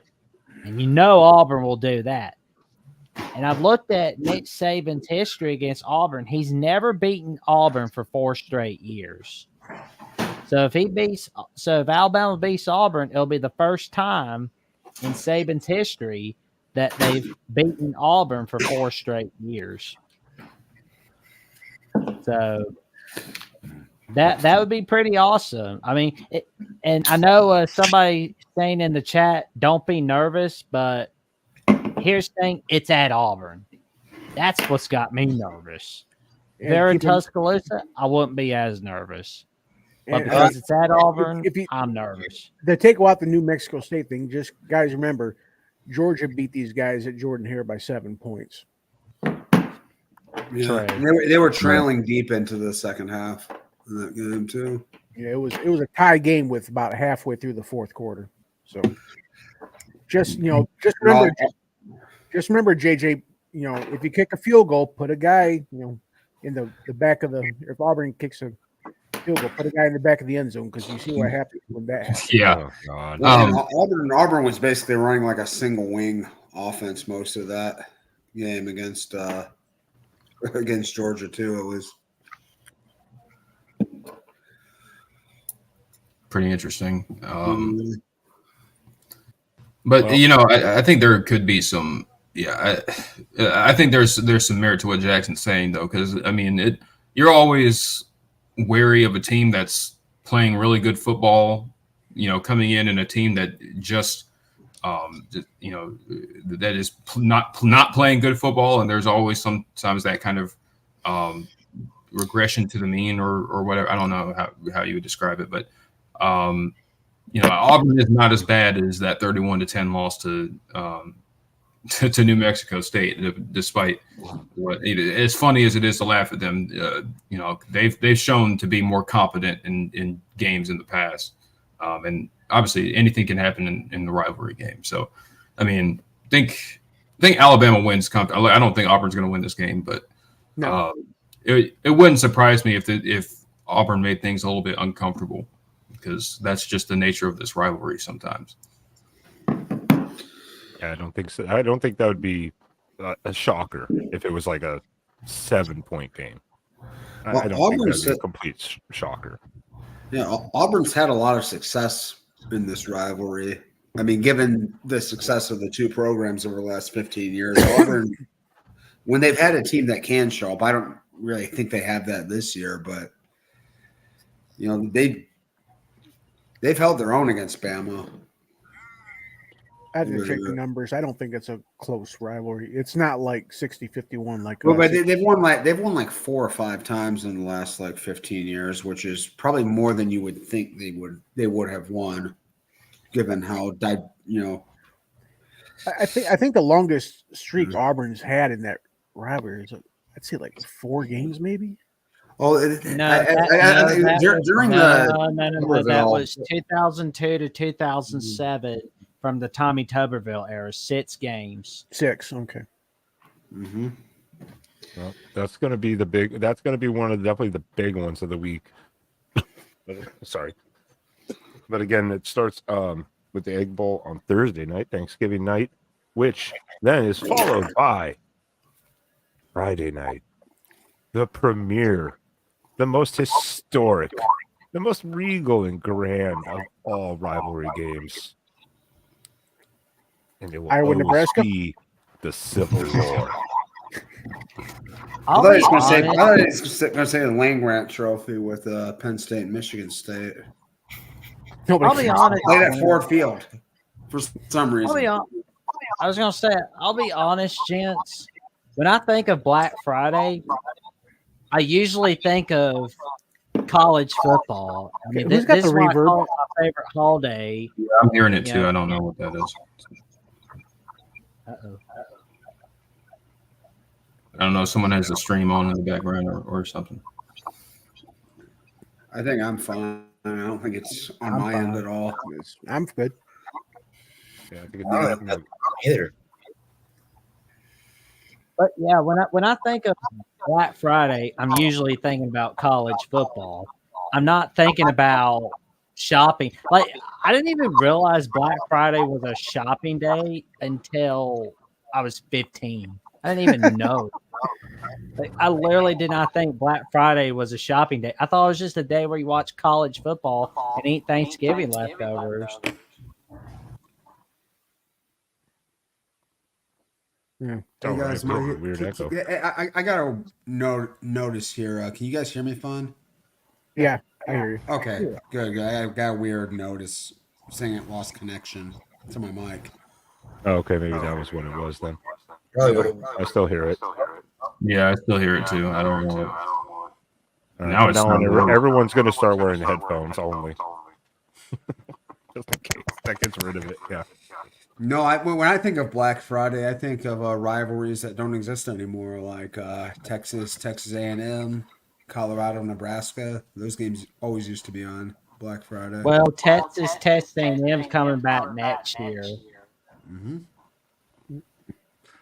Hold up. We're going to figure this out. So Yeah. if I'm still talking. All right. It's not spaz. Let me see this. And let me try it. Yeah, I think it's you, Sean. I muted you and it's gone. No, it's not. Well, no, I He unmuted him. unmuted him. Pay I don't know attention, what Spaz. that is here. Yeah, I don't have anything playing or anything. Anyways, it's always going to be the Civil War, as Oregon State has to go to Oregon, and this will help determine the Pac-12 title game. And yeah, it's so right now, unless they change the thing like we talked about earlier and schedule the game again, this could be the last one for a while. So we're gonna see how Yeah, this Sean, goes. you might want to mute because it's I don't know why it's doing that. Hold on. No, just stuck. Yeah, so what do you think, Spaz, real quick on this? Yeah, now it's gone. It's been 2 years. We haven't beaten Oregon State or Washington. And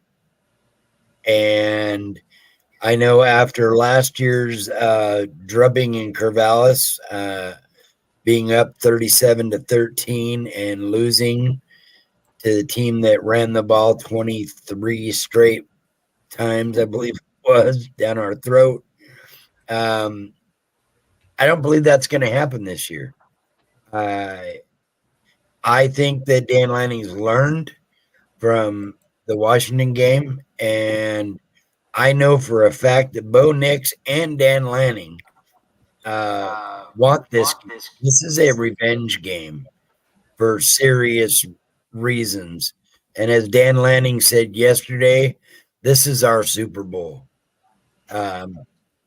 We are not losing at Autzen. It's just not going to happen. This team, this coaching staff, and these players are on a mission. And their mission is CFP or bust. And it's just not going to happen this year. This game might be over by halftime because they know what they have to do, and it's going to get taken care of this year. They're not going to lose 3 straight Civil War games. It's not going to happen. Not on this team's watch. Hope not. Hope not. We also have just rapid firing. Of course, we have the big game. Mike, your thoughts on it and Spygate not being available for it. Or Signalgate. No coach, no cheating, no problem. So it's in Ann Arbor. We're going to open up more of the playbook. I'm hoping, we're going to be healthy. Like I said, we got a couple injuries, Hinton. JJ's not 100%. Hopefully that'll all get worked out. We've been having an issue with our right tackle. there's a lot of us saying, me mostly saying that Trente Jones should be playing it, not Barnhart. Hopefully that works out. And like I said, it's in Arbor. We're coming off back-to-back blowouts of Ohio State. So my guess is that the Jedi come into the evil empire of Ann Arbor. Sharon Moore and Darth Harbaugh from the distance as she executes Order 66 and ends the Jedi of Ohio State one more time. All right, Sean. Sean, what do you think? I don't know. I grow more confident by the week. I think Buckeyes are improving in all the ways they need to, getting a little healthier. I mean, the injuries have been a nuisance. I won't say a major problem or any excuse at this point, but it's been crucial to get some of their key players like Abuka and Stover and Josh Proctor back and playing full health, and they all showed up this week and really contributed. And I mean, Michigan has shown a little more vulnerability the last couple weeks than they had previously. I like our chances this week, and I really do. And I think the key to this game will be mostly pass protection. If Michigan can get a lot of pressure on McCord, I think it'll be a long day. But if they can keep him clean, these receivers are going to win their matchups, I think. I really like Michigan's got an excellent secondary, but I don't think they're quite up to the level of the Ohio State receivers. And then, obviously Travion, he is he's a threat to get 6 every time he touches the ball here. So early in the season, I didn't think we were on the same level as Michigan. I definitely do now. Well, you know that it's no good. excuses. Oh, sorry. I really hope there's no excuses for either side. Well, it's going to be one of the most viewed, definitely if not the most viewed. Oh, it's going to Game hit of the 20 weekend. million. It's going to hit 20 million, I promise. Because a lot of there are a lot of rivalry games that have already been played. Obviously, the big game. No one cared about Stanford, Cal. Obviously, as Tim just showed, the season's over because they played week 0. UCLA and USC played already. We already discussed Florida and FSU and what that means to FSU and for Florida. Like bowl eligibility, ruin FSU season.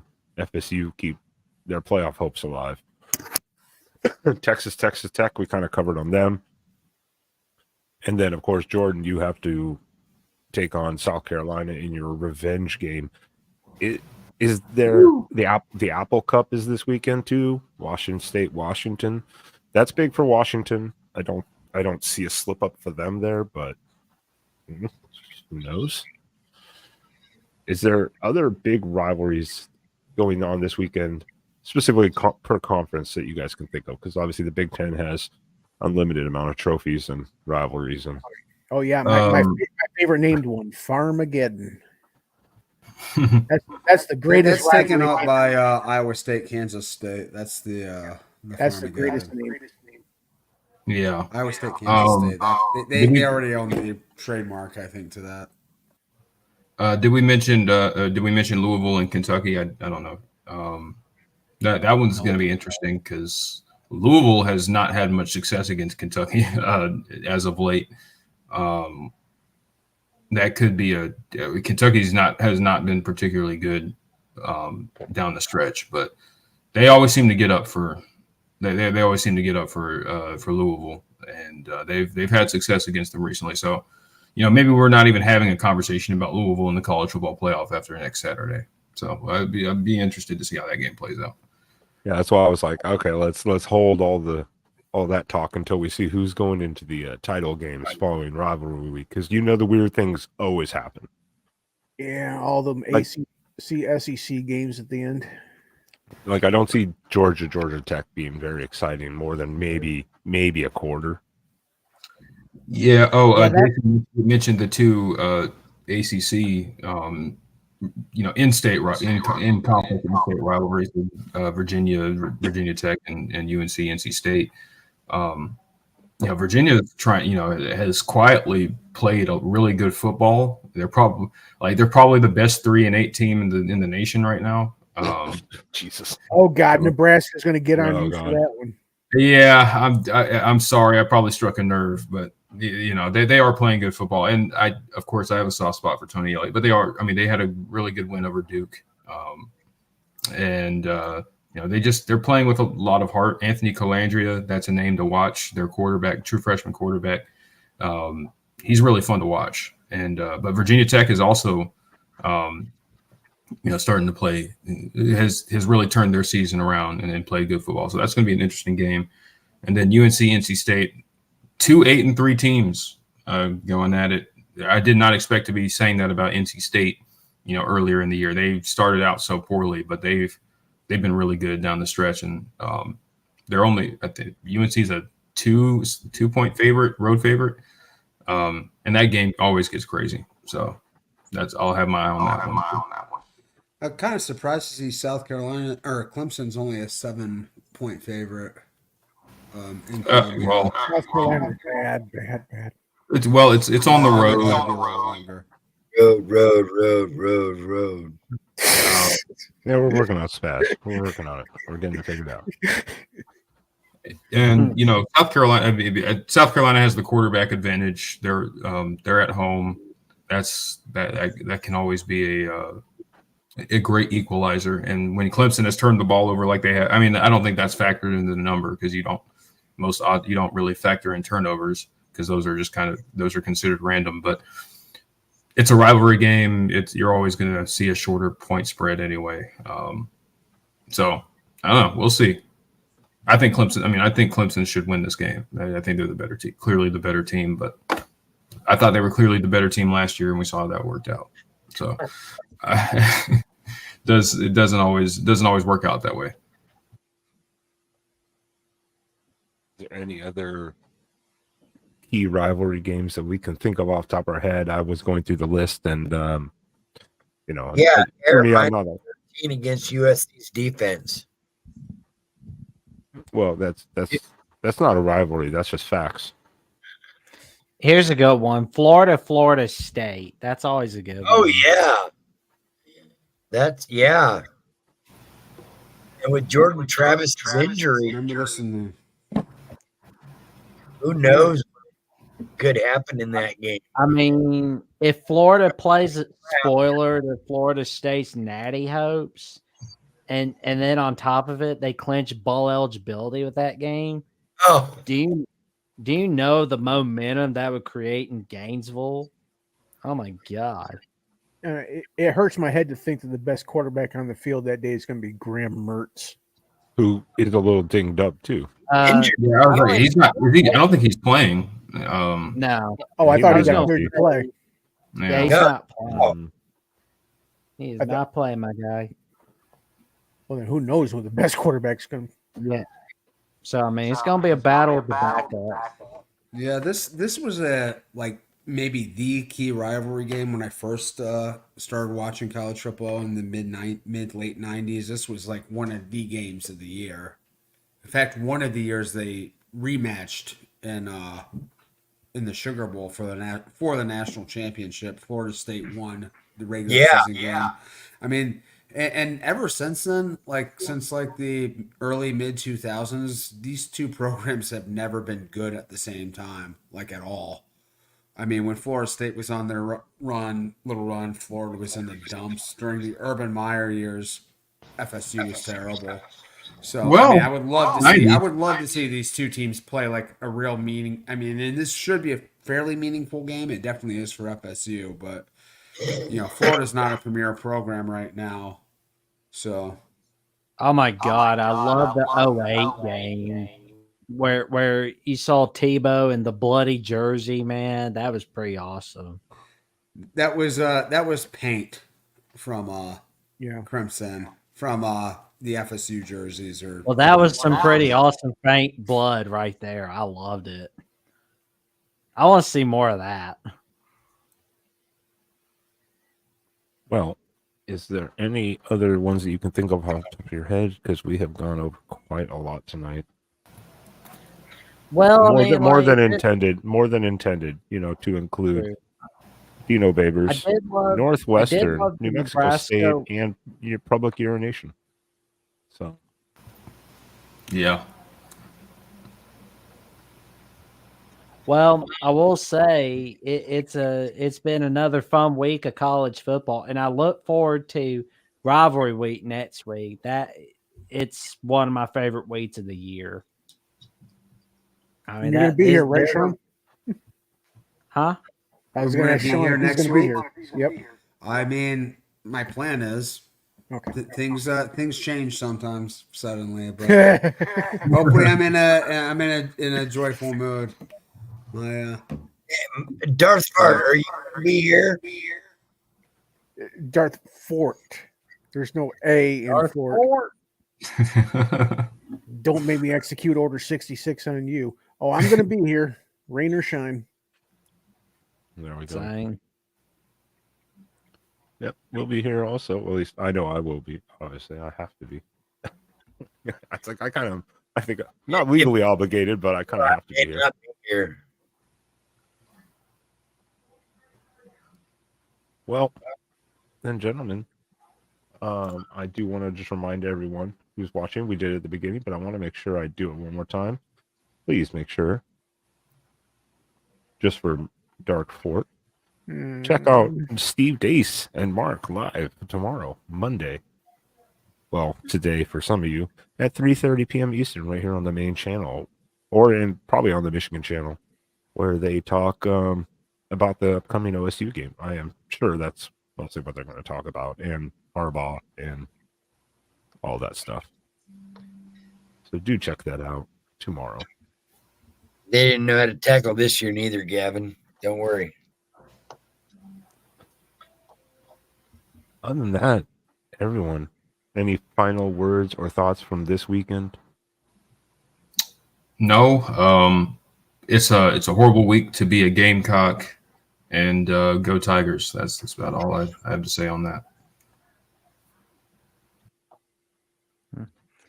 Well, my final thoughts on week 12. If anybody caught that game-winning touchdown in overtime by Wisconsin, it was like a little bush push by that offensive line. Like everybody was just pushing. That was pretty big right there. For those that watched that game, that was a pretty big victory for Wisconsin. And luckily for them, Bowl eligible winning Badgers. streak continues. As for Nebraska, they have to clinch bowl eligibility with a victory over Iowa. But luckily for them, they could definitely see Iowa in look-ahead mode. I think it was on this show. It might have been one of the Big Ten, where they paid when Iowa was or Nebraska was like 5-2 or 5-3. It was basically just a given. They thought that Nebraska was just going to get bowl eligible. They were going to find the 6th win. And yeah, I remember saying, not so fast. Like this team could definitely lose all these games down the stretch.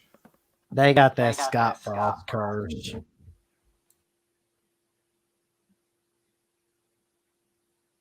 John, any final words for the weekend? Thoughts about this past weekend? Maybe what you're looking at this next weekend?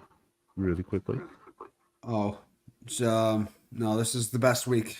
One of the best weeks of the year as a college football fan. I mean, there's just nothing quite like Rivalry Week. Obviously, one game looms large for me.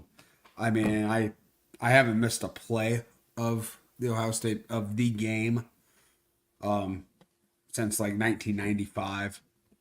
I mean, it's just it's every every feeling you can possibly imagine leading up to this game. I mean, even when Michigan's been bad, I just get really nervous and really anxious about this game. But you watch the entire weekend this year. I mean, you never see guys play harder. You never will. you'll never see more passionate football. Even like during the playoffs and the championship game, there is something very, very different and special about rivalry week, and it's always just a blast to watch every second of it. And yeah, so It's okay. Tim got the flu, so he's a little delusional tonight. Don't Yeah, worry. I see you. I see you trolling over there, Darth Fort. What about you in comparison to what Sean said? Well, I'm going to get together with the Michigan guys. I'm starting a pool. They cheated is paying off even money. It's going to be in the 20s, so it's cold outside pays off at 3-1, and hashtags is paying off at a whopping 20-1. So if you want to get your bets in on this pool, get with me and we'll work something out. Oh wow, sweet. Shots All right. fired. I will say we've never actually just chickened out of this game ever. So You quit last year. You might have been on the field, but you quit. well, at least we showed up. You did show up. I'll give you that. Yeah, you guys were buried in the third quarter, wasn't it last year, Mike? No, they kind of ran away with it late. I mean, Yeah, Michigan was ahead by like 10-11, and then Donovan Edwards busted a couple huge runs because he knew where the blitzes were coming in. No, just kidding. Yeah, it was fourth quarter when you can tell they just didn't want to be there anymore. All right, Spaz, I'm gonna let you talk the smack because the Beavers are not here, so you don't have to worry about retaliation. Right. All I gotta say is SEO Ducks. Let's again, the mission is still in front of us. The objective is to get to that CFP. So we have two more turns to flip, and then it's on to the CFP. And we pick up a Heisman and maybe a Bolitnikoff along the way as well. Hey, I'm all right with that too. And then when we get to the CFP, I want either one of these two. I don't care. Either one of them two down there. Because neither one of them two have beaten us in a while. So I want to continue the pain and torture and into next year, so we have bragging rights. That would be even better. I'm sorry, I cannot let that Bolitnikoff delusion persist here. I mean that has a name. That has a name written on it. It rhymes with Garvin Garrison. Wait, hold on. Did Spaz say that an Oregon receiver was going to win the Bolitnikoff? Yeah, I'm guessing Troy Franklin there. No. Yep. Oh, he's good, but he ain't Marvin. No. Got better stats than Marvin. All the way across the board. Yeah, I This wish is why I let Spaz do this, because I try to stay as neutral as I can. I'm sure Marvin would rather have Bo Nix throwing him the ball than Kyle McCord. Sean, you feel free to back me up on that one.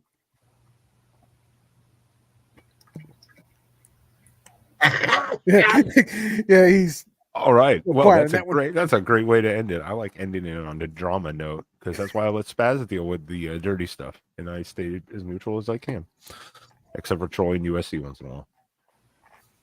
That's just too fun. Sorry, Tim.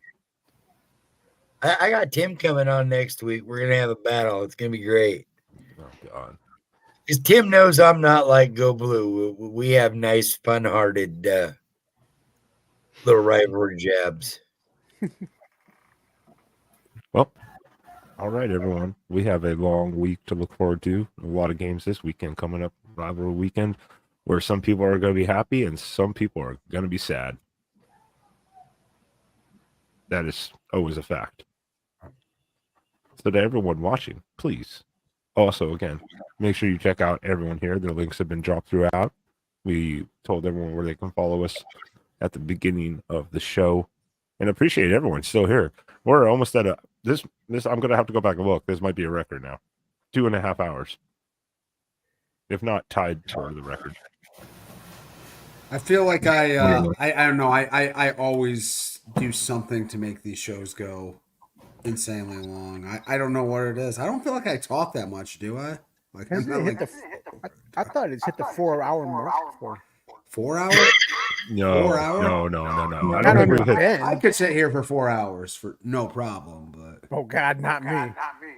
Yeah, I gotta go to bed. I'm in Eastern Standard Time, so so am I. But yeah.